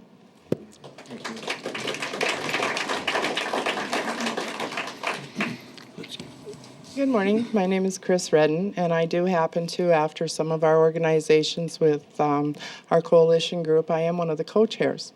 One of the things I'd like to address is, Mr. Holloway, is with your question of, let's leave it at the 160 instead of going back because too many changes. But if you leave it at the 160, by the time the process goes, because as we know, governments and committees do take time, the new assessments will already be out. Once those are out, then you go back and change the acreage. Then you either would have to do an abatement or leave those acreage for that 1 year at that. Well, by the time that happens, that would affect a great number of people here. So that's why if we could respectfully and very graciously ask you to move it back to the 40, and then we can get the committee together, in trying to work out some of those criteria and some of those clarifications. It may end up that you actually ask the legislature to change the overall acreage number. But if we could at least get back there so that there wouldn't be the problem with the assessment process, because those do go out before the end of the year. The notices are out the first of the year. Then you get to go into your appeal process, of which is never a fun project when all of a sudden you're going to possibly affect 466 landowners. And so I just think if we could do that, if you could move that back so that we can work together, we can get a bill put together for this year's legislature. So we're not asking that this would take 5 years down the road. We really would like to work with you on getting those clarifications so it makes your job easier. One of the other things is that within this whole process, there is the county. You have your taxpayers. You have the legislatures. As part of your county, the Director of Equalization, as one gentleman said, he hasn't had to proof up in years. I believe it's not just the Director of Equalization's fault. It's more how making sure to try and help the county fund that department. Because if they don't have the personnel to get out there, to get the letters sent out, to go out to the properties and reassess in general, that totally affects your tax base. Well, part of what the one comment he had made was getting that tax base up so you can collect more taxes. Well, if he's getting out there and evaluating all those, say, I think it was discussed about 7 years as a cycle. But, there could be properties out there that haven't even been on the tax rolls. Somebody says, well, they won't ever come out and find me. I'll just build my house. And when they do find me, the fines aren't that high. So they just got away with how many years of taxes. But it's those items that all play into your big picture with the tax base. So not just the ag, but I think that's where that could also help you as a county. If there's anything we can do to help you do that, figure out how to fund that office. It all plays into it. There are so many parts to our government, it almost gets crazy. But anyway, once again, I would respectfully and graciously ask that you move that back to 40, and then we can progress forward to get those clarifications going. Thank you.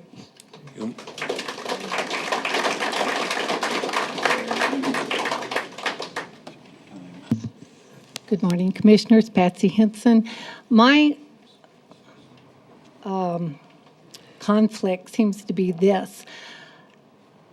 If you watch the video where this was voted on May the 21st, it doesn't even take 10 minutes. There was no, well, wait, let's think about this, let's work on something else before we make this vote. I agree with the committee idea. I agree with the comments made that this should have happened probably before a vote happened. So all the ramifications, and as Mr. Peterson said, I think we're kind of rushing this a bit. But now, when we're willing to work with it, it's like, oh no, we can't change this because we got to study this some more. I don't understand why that didn't happen at the first meeting that had, and I'm like some of the other people, what was the rush to change it so quick then? Why wasn't said, well, we need to get some, notify property owners, we need to get together, we need to do something to study this issue a little bit more than just simply vote in a 10-minute discussion. And that is, when you time the video, how long it took, gentlemen. And so that's my conflict to hear why now, when everybody's willing to work on it and everything, we can't change anything, but initially, didn't take very long for it to get changed. Thank you. Mr. Chair? Yes. And I agree with that. That probably didn't take very long, but we've been looking at it for 11 years that I've been on the county commission. But here's the thing with it. It didn't take very long to make a vote to do that.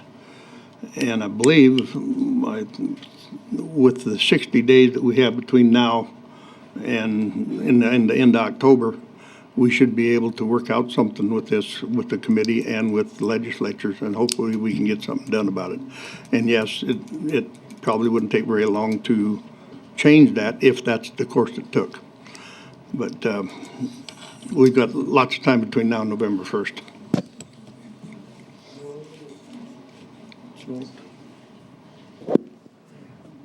Call the question. Ma'am, the question's been called, so we have to vote on that, and that means no more discussion, so sorry. Questions have been called. All in favor of the question, say aye. Aye. Aye. Opposed? Aye. Let's have a roll call vote. Yes. Davis? Yes. Holloway? No. Troutman? No.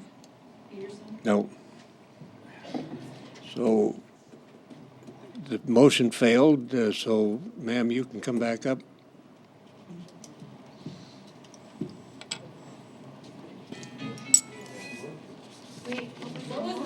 The motion, we were voting on the call of the question, which means that if that passes, then you vote without any further discussion on the motion and the second. But in this case, the vote failed, so that continues discussion on the motion. Could you repeat the original motion, please? The original motion is to go back to the 40 acres. Commissioner Troutman made the motion, I seconded the motion. And that's the motion that's to be discussed. Ma'am? My name is Lonnie Olson, property owner in Pennington County. The only thing I want to comment, too many people here have backgrounds way more than mine. I'm not even originally from this state. But I did hear a comment that the legislators are elected by the people. They work for us. You commissioners are also elected by the people to work for us.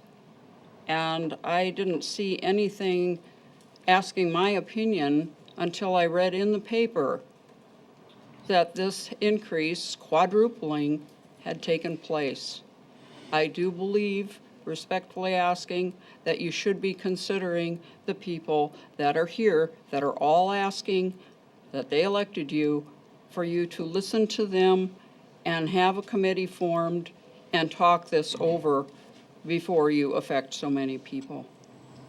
Ma'am? Thank you. Ma'am, we did pass that motion to form the committee so that the people could meet with representatives and county commissioners and come up with some idea on what can be done to either change the statute or establish some better rules for the county to work under. Okay. So that's been done. I'll respectfully submit that everyone in this room would like it to go back to what it was and have the committee figure out what is the best, instead of you have already placed this burden on us and then we're going to try to get a committee to back out of it. The taxing portion of it is not going to take place until 2014, payment in 2015.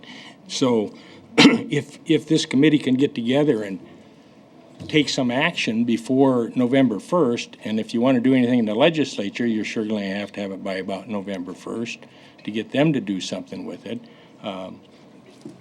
Then whatever motion that Commissioner Troutman wants to make as to whether you roll it back or you put it at a different acreage, or, we may not have to go to the legislature if we come up with a way to deal with this locally. I just think the current motion is premature. I think you missed the point that maybe you should have talked to your people first. No, I got that. I did.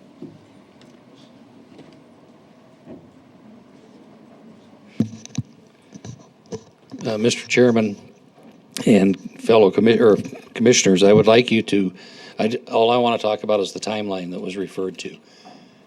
The legislative process is not going to take place until January, February, and March. Even if we put an emergency on that, whatever we decide, if in fact anything is decided, does not become law until March 2014. If it's non-emergency, it's July 2014. So we can't do anything before the end of the year. I just want to make sure you understand that. And I understand that,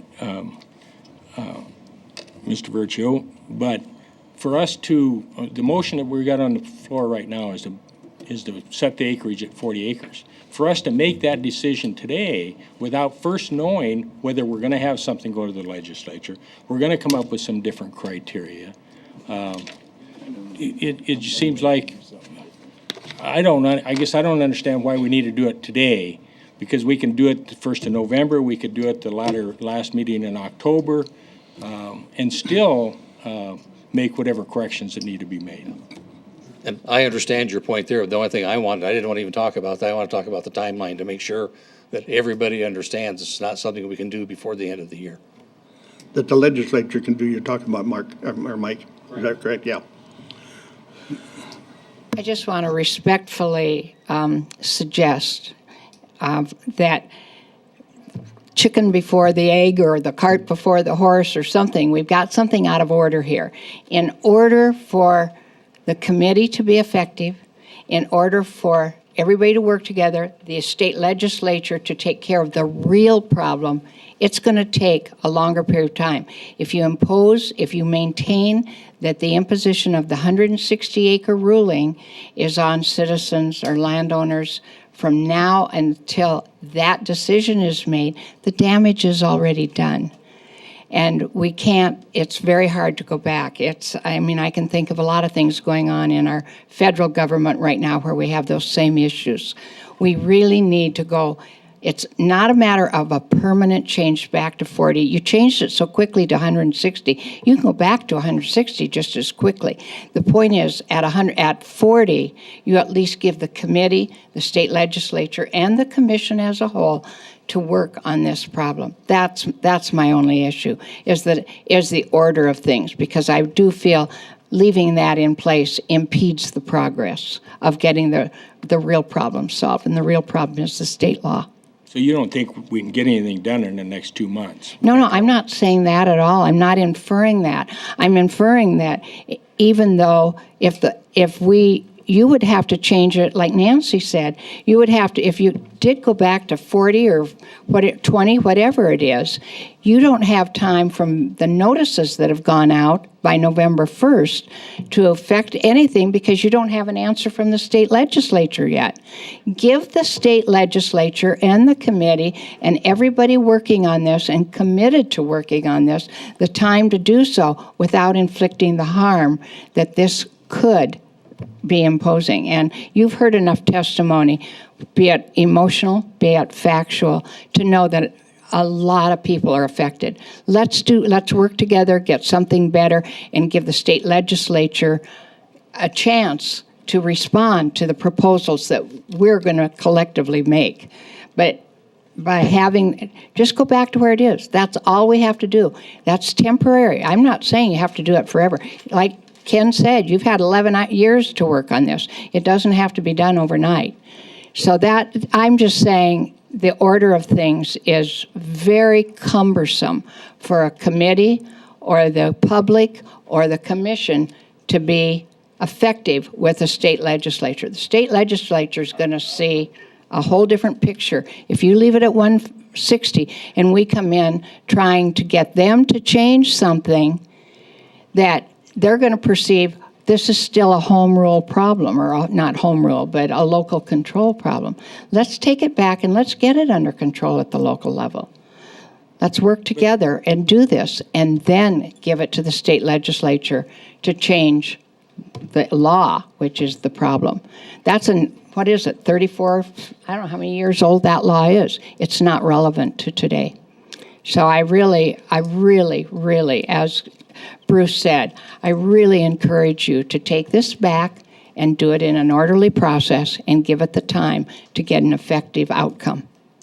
I would just say, I'm not convinced that the state legislature is going to play a role in. But we got to have faith. I'm not convinced that the state legislature needs to play a role into our decisions here in Pennington County. I'm not sure that the statute is that flawed. Now, maybe if we get the committee together and we spend 2 months or whatever the period of time it is, and somebody comes up with some grandiose idea how if we go to the legislature and they do X, Y, and Z, it's going to make things better, then I might be supportive of saying, okay, well, let's back it off and give the legislature a chance to do it. I'm not sure that the legislature's got anything they're going to do with this or really even needs to do with it. Well, I think we've had strong testimony from our local representatives saying that this is important. Even if it was an emergency, it would be hard to get it in a time frame. But everybody's working on this. But I've never just give it a chance. I haven't heard one legislator tell me what it is that they want to change down there in the statute, and I haven't had one citizen come up to tell me what it is that they want to change. Mr. Holloway, the point is a committee will recommend and propose. I work with proposals every day that have to go back and forth. I know you have to start with a proposal. You can't get a proposal from one person and say that's the way it's going to be. Give this committee a chance. That's all I'm saying. And that's what I'm saying. Let's give them a chance. Give them a chance, Okay. and don't impose something that we can't overcome. Thank you.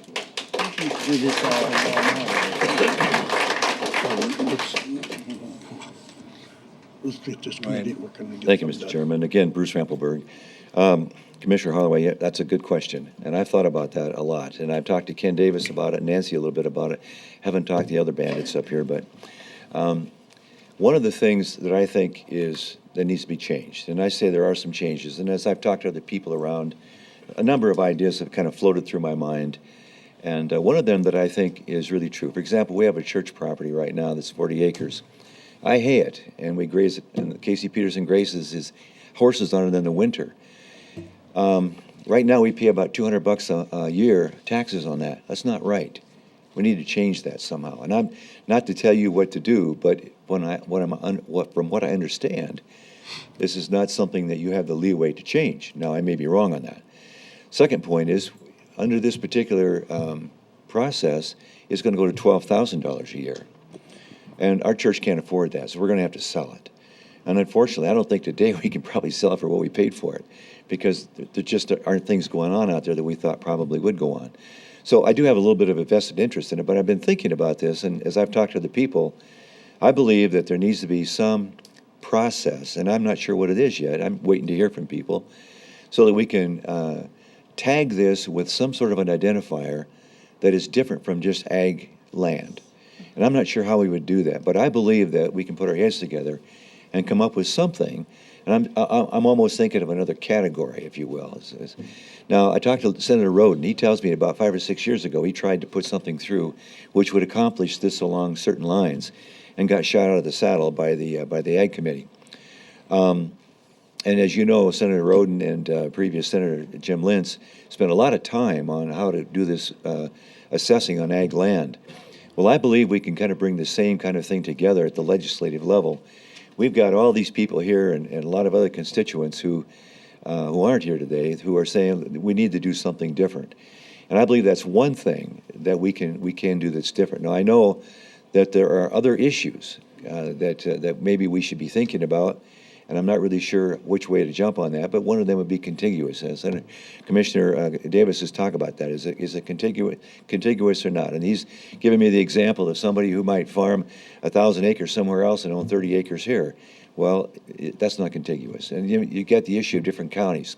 I'm not sure how we would go with that, but I know that those are the kinds of things that I believe probably rest with the legislature to figure out how to sort them out, giving you the local control to do what's best for Pennington County, but outline the things that maybe are beyond your control, and that we would all agree upon, whatever that might be right now. So I have thought about this, and I know the other legislators have thought about this a little bit as well, but we haven't really put anything together because we really want somebody to come to us, come to me and say, look, here are some suggestions that we think could help the situations, because the way it is right now, this is not fair.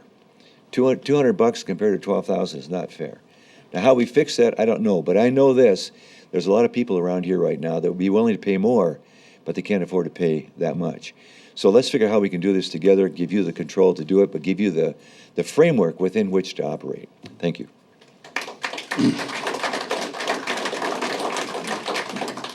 Corey Tomovic, down in the Strata Bowl, and I have been a part of a committee in Pennington County, and it was an issue that was not as volatile or as complex as this one facing this county. And it took 7 months in just the committee meetings every Monday. And I just agree with the people that are up here already that we need a little more time. This is even before it goes to the state.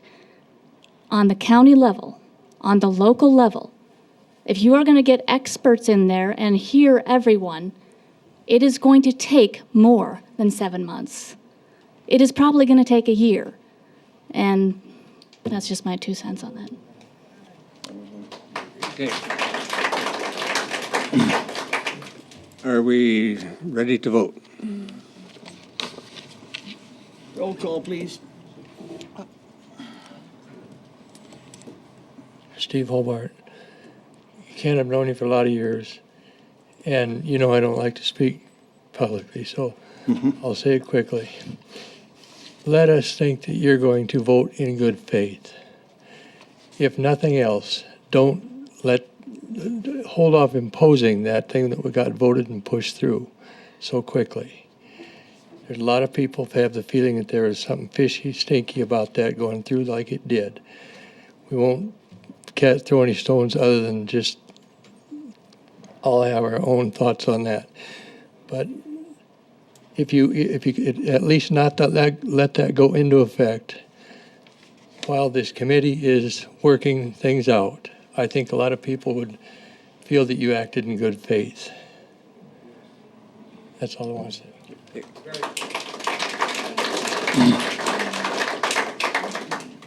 We'll have a roll call vote. And can you read the gist of the motion? Oh, no, this is the short one, isn't it? Yeah. Change the minimum acre requirement for ag classification to 40 acres. No.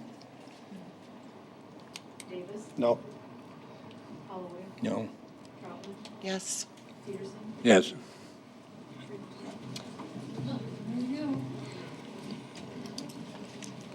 Okay. Mr. Chair, I heard somebody out there say, there you go. Well, let's get out and let's get this, Just a minute. let's get this committee, I'm going to take the floor, Mr. Chair, and I'm not going to be cut down before I have this to say, okay? You could ask for the chair. I did. I said, Mr. Chair, I would like to make this speech. I asked you for the floor. And I did ask for the floor. I didn't just take it from you. I want this committee to be set and get things going on it and try to figure out what we can do with the legislature and the legislators involved and try to make this thing work between now and the next 60 days or so. It looks like we've got some progress. Maybe in the 60 days time frame, we can do something different about it. But right now, I'm not going to vote to change the thing. I want this committee to get started.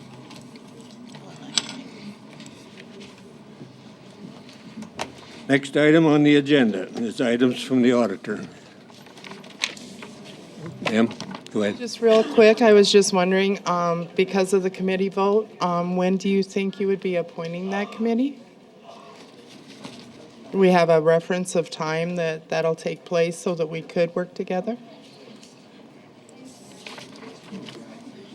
I would say the motion was for the chairman to do it, so the chairman and whoever can talk this afternoon, and we'll be in touch. Just call the commission office in the next week or so. Okay. The one other question is that we had submitted questions and was just wondering if you had finished those yet? From the coalition, the list of questions. You're talking about the 40-question deal? Mm-hmm. Those questions have been reviewed by the Director of Equalization and Holly. 35 of the questions have draft answers to them. Some were not clear enough to really know what the question person was seeking. But 35 of them have at least draft answers to them at this point in time. Okay, we were just wondering when we could expect the answers back.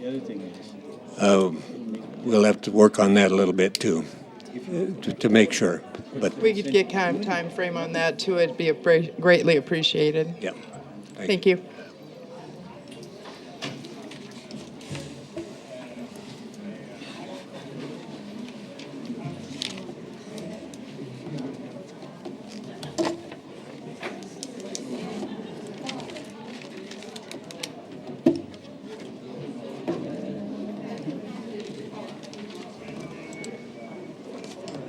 Church has got 40 acres, there's nothing less.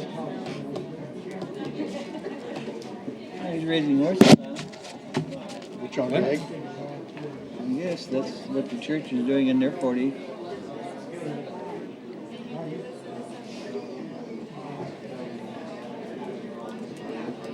Well, again, to say that was going to look. My guess is it's not that much. Everybody's exaggerating with their taxes. Oh, you know, some of them, I got a list here, some of them are going up because they're not paying anything now. Boy, do you guys know how to morning. clear out So over they're there. paying Sorry, I was late. I had to get through the traffic. $20. okay, next item is item 14A. 14A is a general fund juvenile diversion and juvenile detention supplement, SP 13012. Hearing has been set for today. The documentation from the affected department heads is attached, as well as the general fund analysis of reserves. And just to summarize that, since these are non-budgeted revenues that have come in and we're using them to supplement the budget so we can spend it, it has a zero effect on the cash reserves.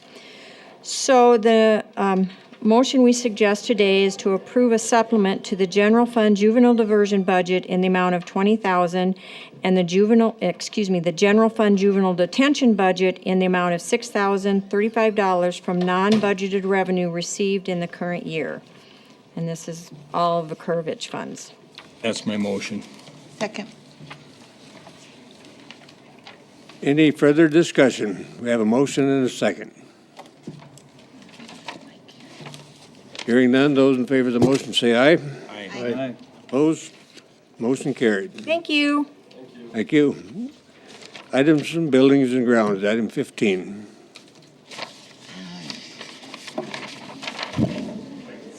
He was sitting at my desk. Let me just make sure he's not there. There, I'll go.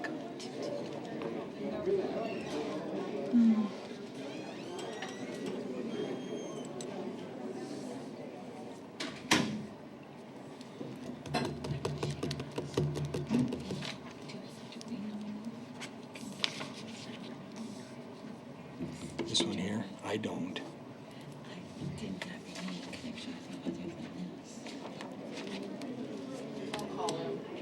Okay.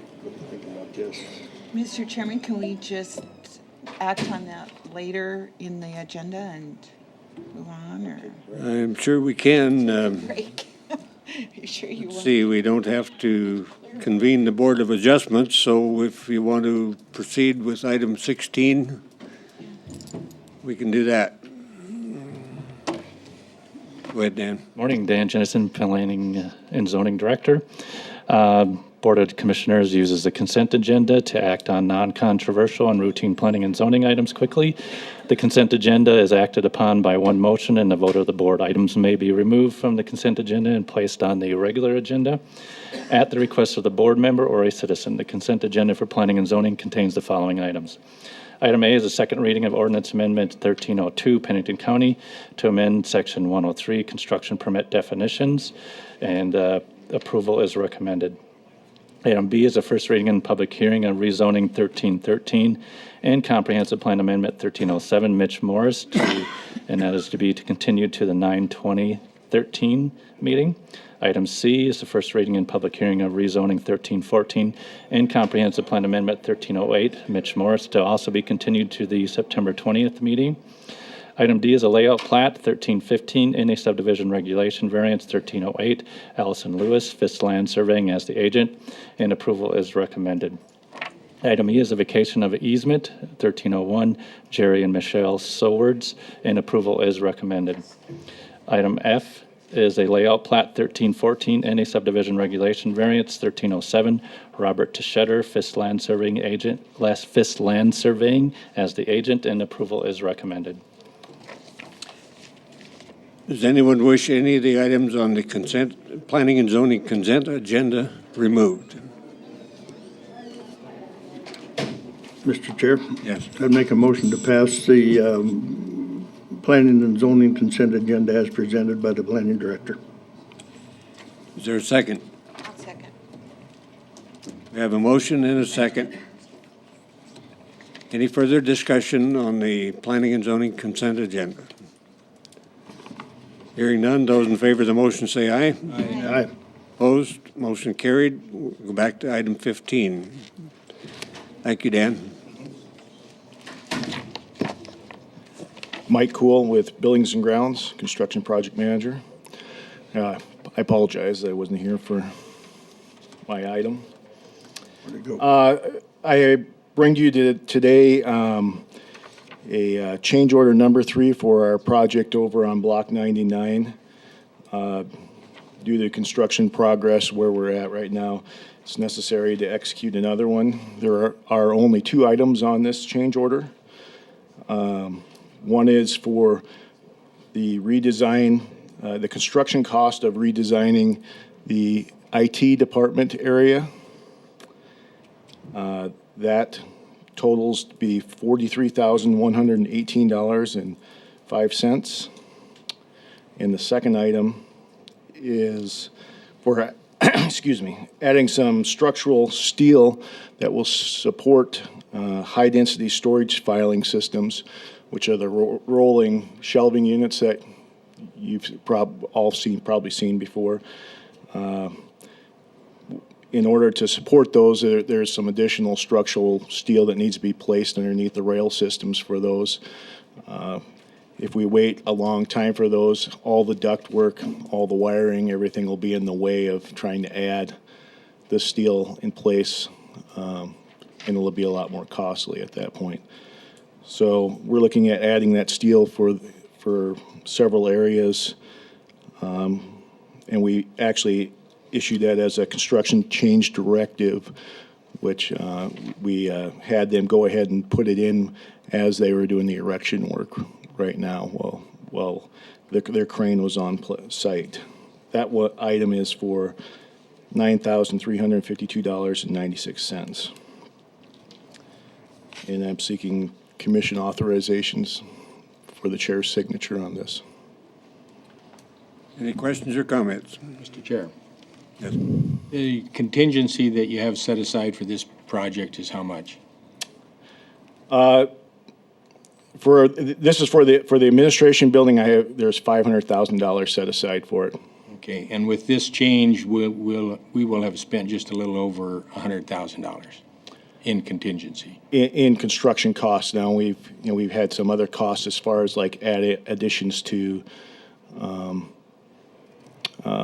some additional design costs and such. So overall, we'll spend about $139,000 so far. 139 of the 500, and we're getting further into the project, so the expectation of a very other than some minor changes, any major changes that you see in the forefront? I do not see any.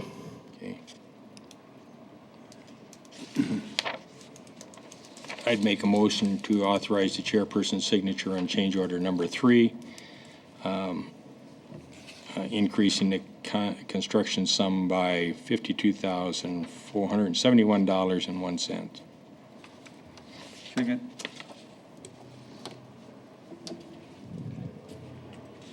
We have a motion and a second. Any further discussion? Yes, Mr. Chair. Mike, I would guess that these items weren't thought of in the construction phase when they're in the planning and architectural phase when they first came about, or what's the deal? Well, the IT changes are a result of having a different director in place at the time of design. And then with all the recommendations that came through the IT evaluation process that the county has gone through, these were things that were felt that was necessary to make that department function better. So that portion was kind of a result of having some different people in place at the time of design. The second item, there had been some thought given to high-density storage, but not in all the locations. There weren't identified at that time. So we did have some steel in place for a couple of locations, but there are 2 additional ones that we want to make sure we're covered. Any other questions? We have a motion and a second. All in favor, say aye. Aye. Opposed? Motion carried. Thank you, Mike. Thank you.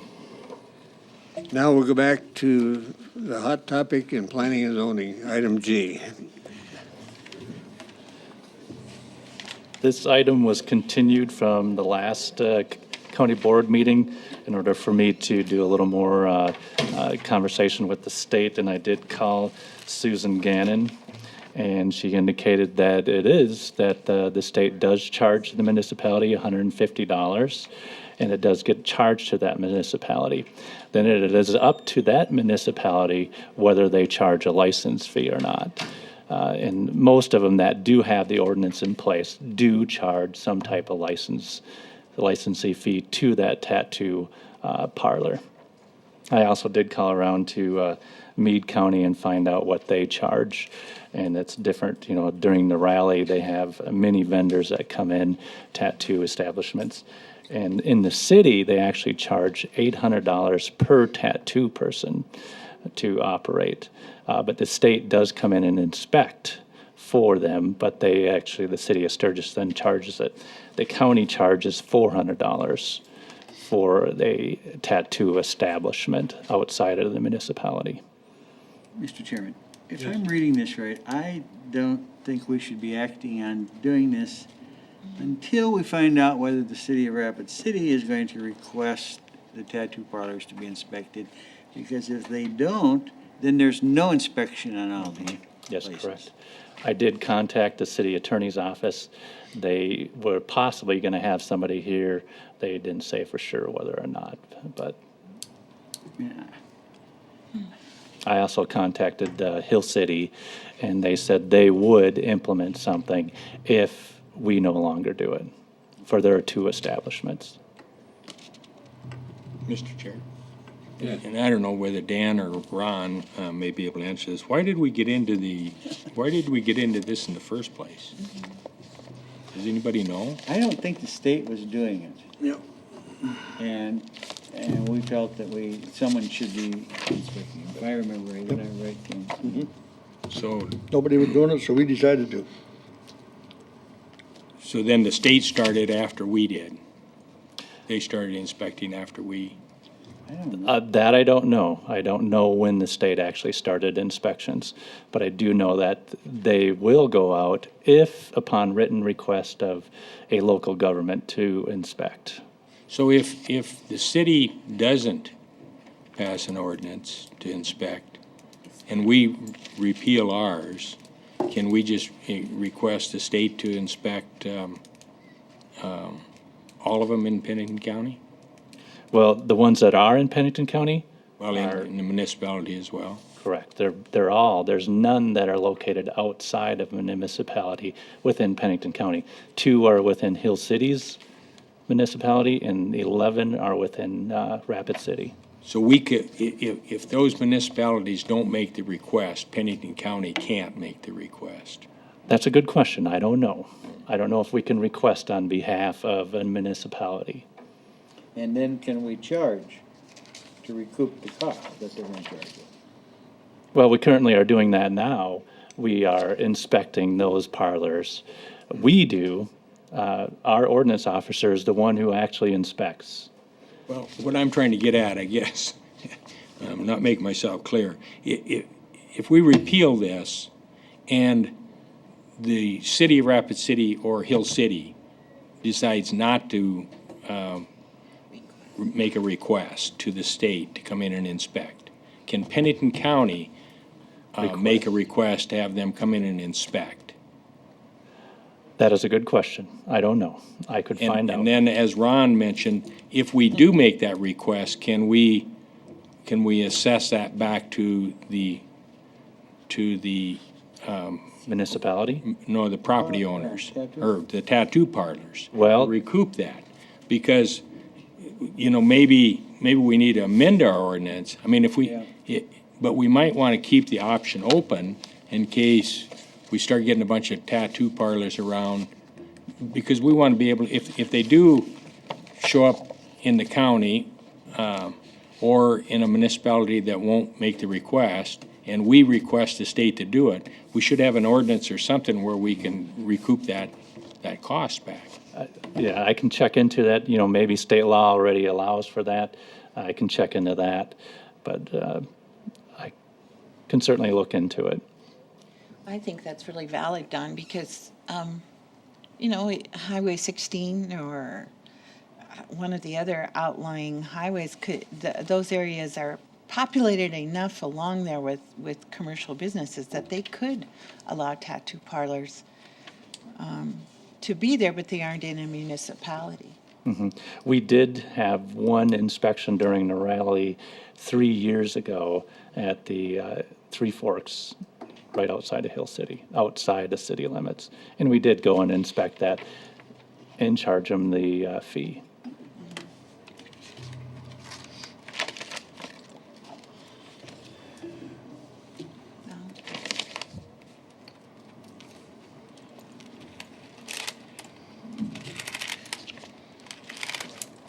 So what's your wish on this issue?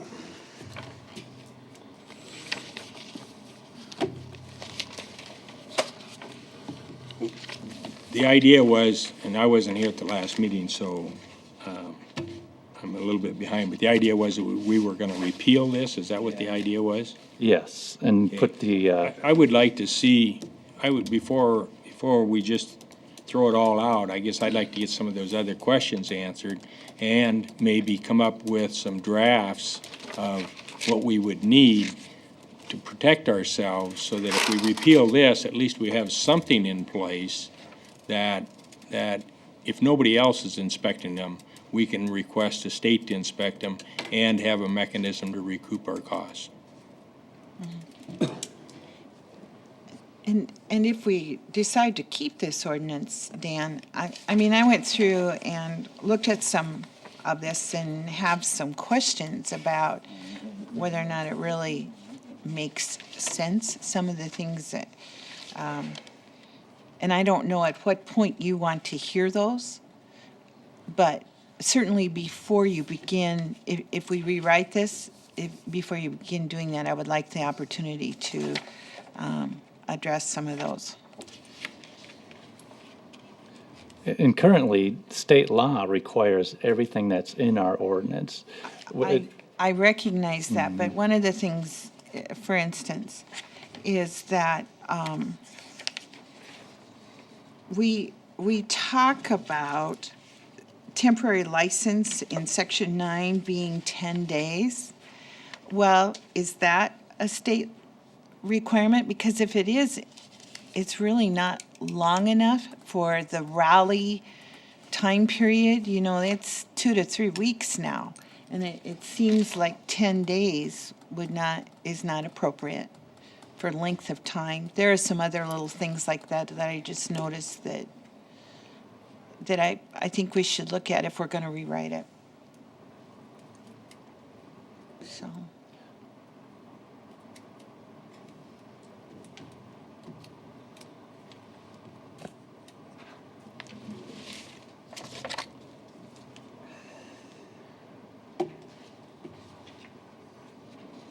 What you wish. Well, I guess I stated mine. I don't know if it needs to be in a motion or not.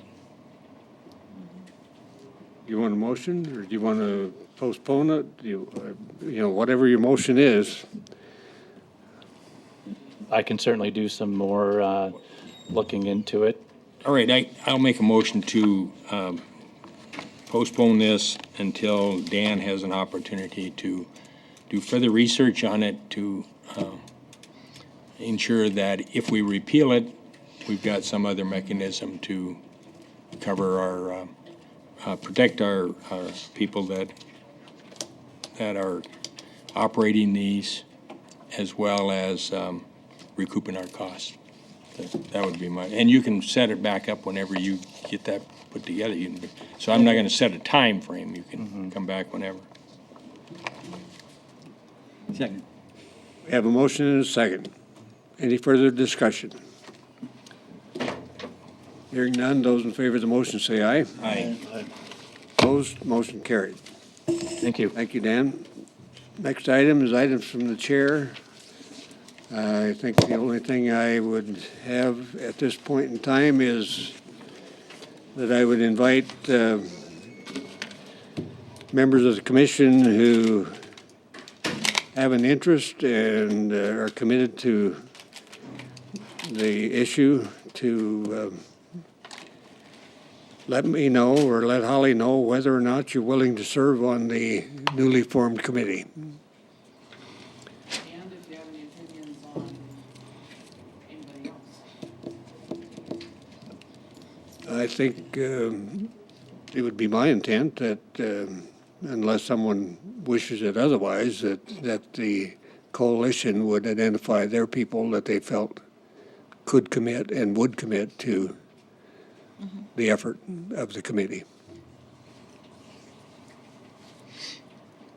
They already have some insight as to who is productive and who isn't, and so on. So. Mr. Chair?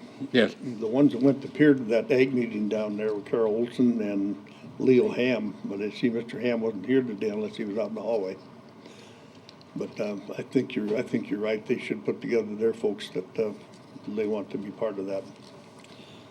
And in the second breath, I would be more than happy to work with that organization if at all possible. Okay. And myself as well. You what? And I would like to as well. Okay. Anyone else? Don't want to leave anyone out. Well, they're open to the public, so I guess we could all be there if we wanted to be. If,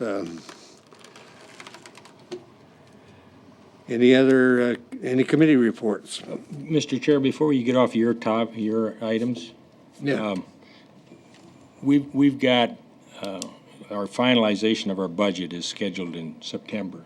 That's correct. And our first meeting, our next meeting is going to be our first meeting in September. I'm wondering if we can't dispose of the budget at the first meeting in September. The second meeting in September is after it's not a regular scheduled meeting, it's one that's kicked down the road to a Friday rather than on a Tuesday. And so is there any reason we couldn't just put the budget on the agenda? I know it's going to be on there because we got to have it open for the public, but we could finalize that budget next meeting and have it done with. As nearly as I know, we can do that. What if you want to change it? Well, I don't want to change it, but I guess I'm just bringing this up now, so that if somebody else has got some ideas, maybe bring it to that meeting, and then we could hopefully with a goal in mind of trying to finalize the budget in the first meeting in September. You will have other outside entities coming that you've got funding for that want to readdress the board, and they can do that during that public hearing at 10 o'clock next meeting. And if we decide to put some of them back in, we can still finalize it. Absolutely. But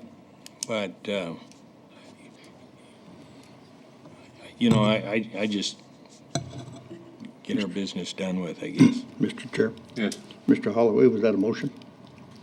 Well, I don't know if it's appropriate to make a motion with that because it's the items from the chair and he helps set the agenda, so Yeah, I'm just throwing it out. I don't think we need a motion. Anything else? Committee reports. Mr. Chair, the only thing that I have to say is that, of course, I'm sure everybody knows by now that we had a B-1 go down yesterday up at that bombing range in Montana. And luckily, the crew came out, not unscathed, but came out. Nothing happened that they won't heal up from, I guess. On top of that, that's why I was late this morning, is we had a meeting with Boeing this morning at 7 o'clock, and I have some information here, and I'll leave it there for this, as a reading, be able to read it. And oh, my granddaughter got married in Winfield, Kansas on Saturday, and good guy. She picked the right one. That's good. Ron? Oh, I think I gave you some or Holly gave you some information that I got from the board of directors in here on funding on various programs of funding on highways, and there's some real serious discussion going on in Washington about how bad they're going to trim the highway budget, and it's going to be serious. They might get down to the point of only funding basically the interstate highway through South Dakota. And it'll be up to the rest of us to fund the rest of the state and the counties. Right now, there is enough bridges. They did a survey of county bridges, local bridges, and usually they said that 50 years is about the age that they should be retired. Like 80% of them are 50 or older, and it would take about, I think, $2 billion to replace all of them. So they don't know where the money's coming from, and it's going to be less and less, and we're probably in for a 30% cut no matter what, and it could be worse. If we didn't fund Egypt, we could fix all of our bridges. Yep. If we didn't fund Air Force One at $158,000 an hour, and Air Force Two to follow it, well, So the programs that they said are nice, but they don't have much money in them. You have to fight to get it. And there was a very good presentation about expanding Medicare. And that's going to be costly. And it's going to be costly for counties. She's, of course, the presenter is in favor of getting all the money they can from the federal government. As if we don't do that, it's going to cost the state bunches of money. What they forget is, and I reminded them nicely, the federal government doesn't have any money. It's our money, but they're, I was gonna say stealing, but taking from us, that funds these programs. So, when they get down to determining what the real cost is, they gotta figure that in, but since South Dakota remains a donee state, we cannot, states like New Jersey that should be complaining, and they will be as soon as this all comes down. Commissioner Holloway? I don't have anything, thank you. Nancy? Kind of along the lines of the comment that Ron just made, we had the Metropolitan Planning meeting this last week, excuse me. And there was a gentleman there who is wanting to develop a plan for the western part of the state to bring in manufacturing. Very enthusiastic, no funding. He has to get the grant to get the funding. It was just an interesting conversation. Excuse me, he's not from the area, and he just has a lot to learn. But certainly, economic development was his thing. And so I just think we kind of should watch where that goes, because I don't know that we want to spend money on it. And he didn't really get any support monetarily, but they are willing to help him with some of the answers to the questions he has. So it's kind of interesting, the federal government has, they had a grant that was due in May to be awarded on September to actually fund the research for this, and he didn't make that. So now he's going to just do it based on some state funds, and then he will put in for a grant to move his plan forward. So his plan is picked. However, they do have transportation funding provided for in that to some extent. So kind of just tied back in to what you were saying. I don't know where that'll go, but it'll be interesting. And the other thing that I think we as a commission should be aware of, our healthcare trust board has been grappling with the fact that first administrators who administered our self-insured health program is going to shut its doors February 1st. And so,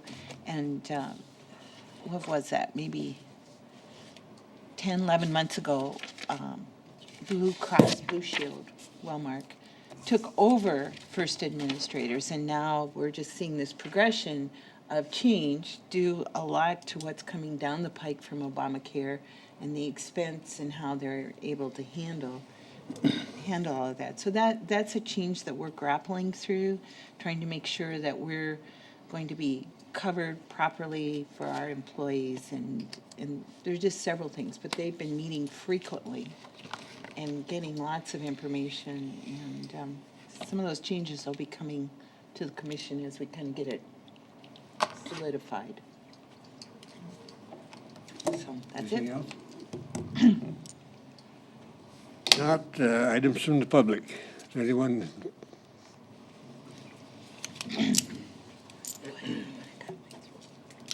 morning. My name is Bert Mason. I live in Rochford, and I thank you for your time, and I've had a busy morning. I'm kind of in a quandary, and I'm here looking for a little guidance.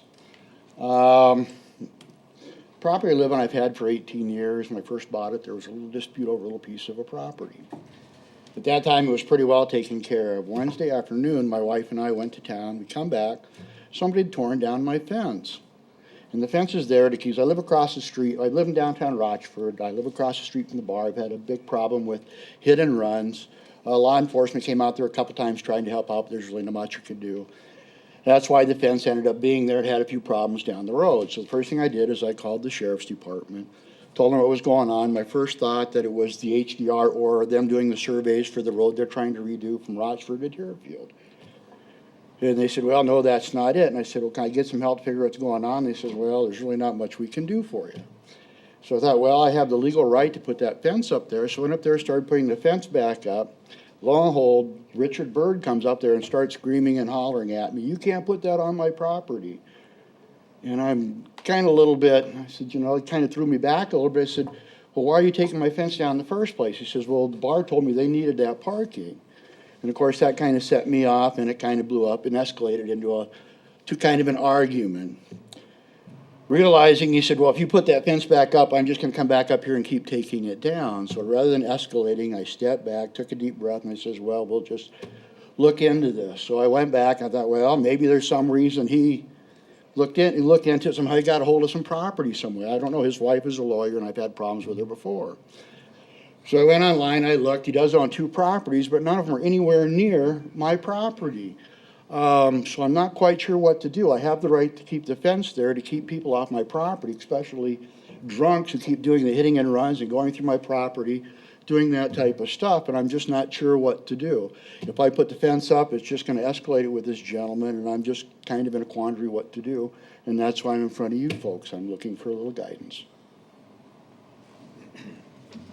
Have you talked to the law enforcement? Yes, sir, I did. The first day when I came home and the fence was down, that was the first thing I did, sir. I called them, and they stated there wasn't much they could do because I did at that time. I wasn't sure who did it. I thought, well, maybe it was the HDR doing environmental assessment, which I was told they were going to do. But I contacted them, and it wasn't them. It was, I put the fence back up, that this gentleman came up and basically started screaming and hollering at me. And at that point, law enforcement already told me there was nothing they could do about my fence being down. You talked to him after he admitted that he was the one that tore him down? No, I didn't. I think I would suggest you go back and, I mean, if the fence is on your property and he's admitted tearing it down, then he can be charged. He can be charged with damage to property. Because where this property is involved, everything I've done with it, I've come before this board and taken care of it the right way. And I just want to continue doing that. I just don't want to escalate this. And I don't know if the gentleman has things confused because he is an elderly gentleman or what's going on. But I just don't want to have to escalate this thing with the gentleman. Well, so I guess that's what I will do is go over and talk to law enforcement now. And because that's where you need to go. Really, there isn't much that the board can do. But what do I do if law enforcement doesn't do something? I guess that's my question. Well, I'd try that. Try that option and see if I mean, if what you're telling us is what proves to be true, then I can't imagine they won't do something for you. Well, because last time I moved the fence, I actually talked to you about it, sir. When I put the fence up, I had a situation where they took my fence out, they took out the mailboxes, they took out a neighbor's one. Come to find out that it was Roy Harn who'd done it, who owned the bar, but a week later, him and his wife, and that's what happened in the first place, they had this fight going on, he blew his brains out in the bar.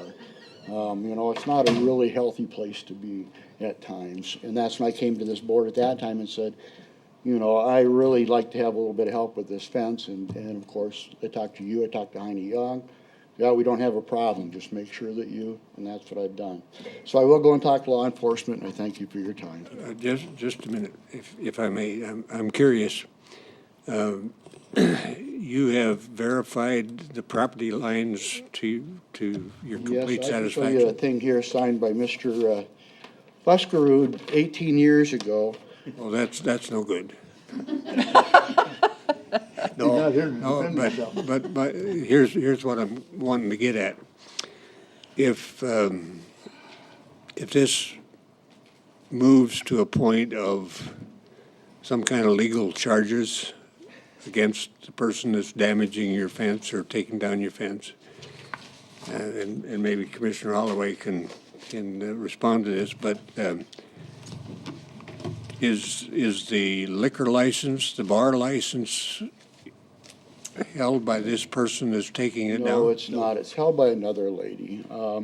They're friends with them, and that's one of the problems. I do not get along with the bar. They break the law on a regular basis. Not that it's, there's a leash law in Pennington County, I do believe. Her dogs and her cats wander all over. As a matter of fact, last time I was before this board was to protest her getting her liquor license she has now. She wasn't even considered up to show up at the time. They put it off for a couple of weeks. Of course, I'm a working gentleman. I have to make a living. I could not come back down to the meeting. She has a tendency to do that. One time before, I tried to go after her just to keep her dogs home because her dogs, not their dogs are bad. She did the same thing. I filed a complaint. I come down here. She changed the meeting so that it cost me $100 like it did when I come down before last time. And I just can't afford to be throwing money away. I'm a poor guy who has to pay my taxes. But it's never her. It's always her customers that harass me. It's not, and you can't do anything about her customers. Believe me, she does have a right to make a living. I don't have a problem with that, but I should not have to be, made to pay for it. Every time my fence was taken out, I would replace it. It just gets a little old. Now this guy comes up and takes my fence down, now my whole yard up, and I've actually had experiences where an ATV has come up, done a cookie in my yard, thrown gravel chips in my windows. There's nothing I can do about it. They don't have licenses, you can't chase them down, and being that far out, I don't want to make a citizen's arrest. The only thing I would like is to be able to have my fence so I can live peacefully and quietly with what time I've got left. Sir, it's just, I think I'm entitled to that.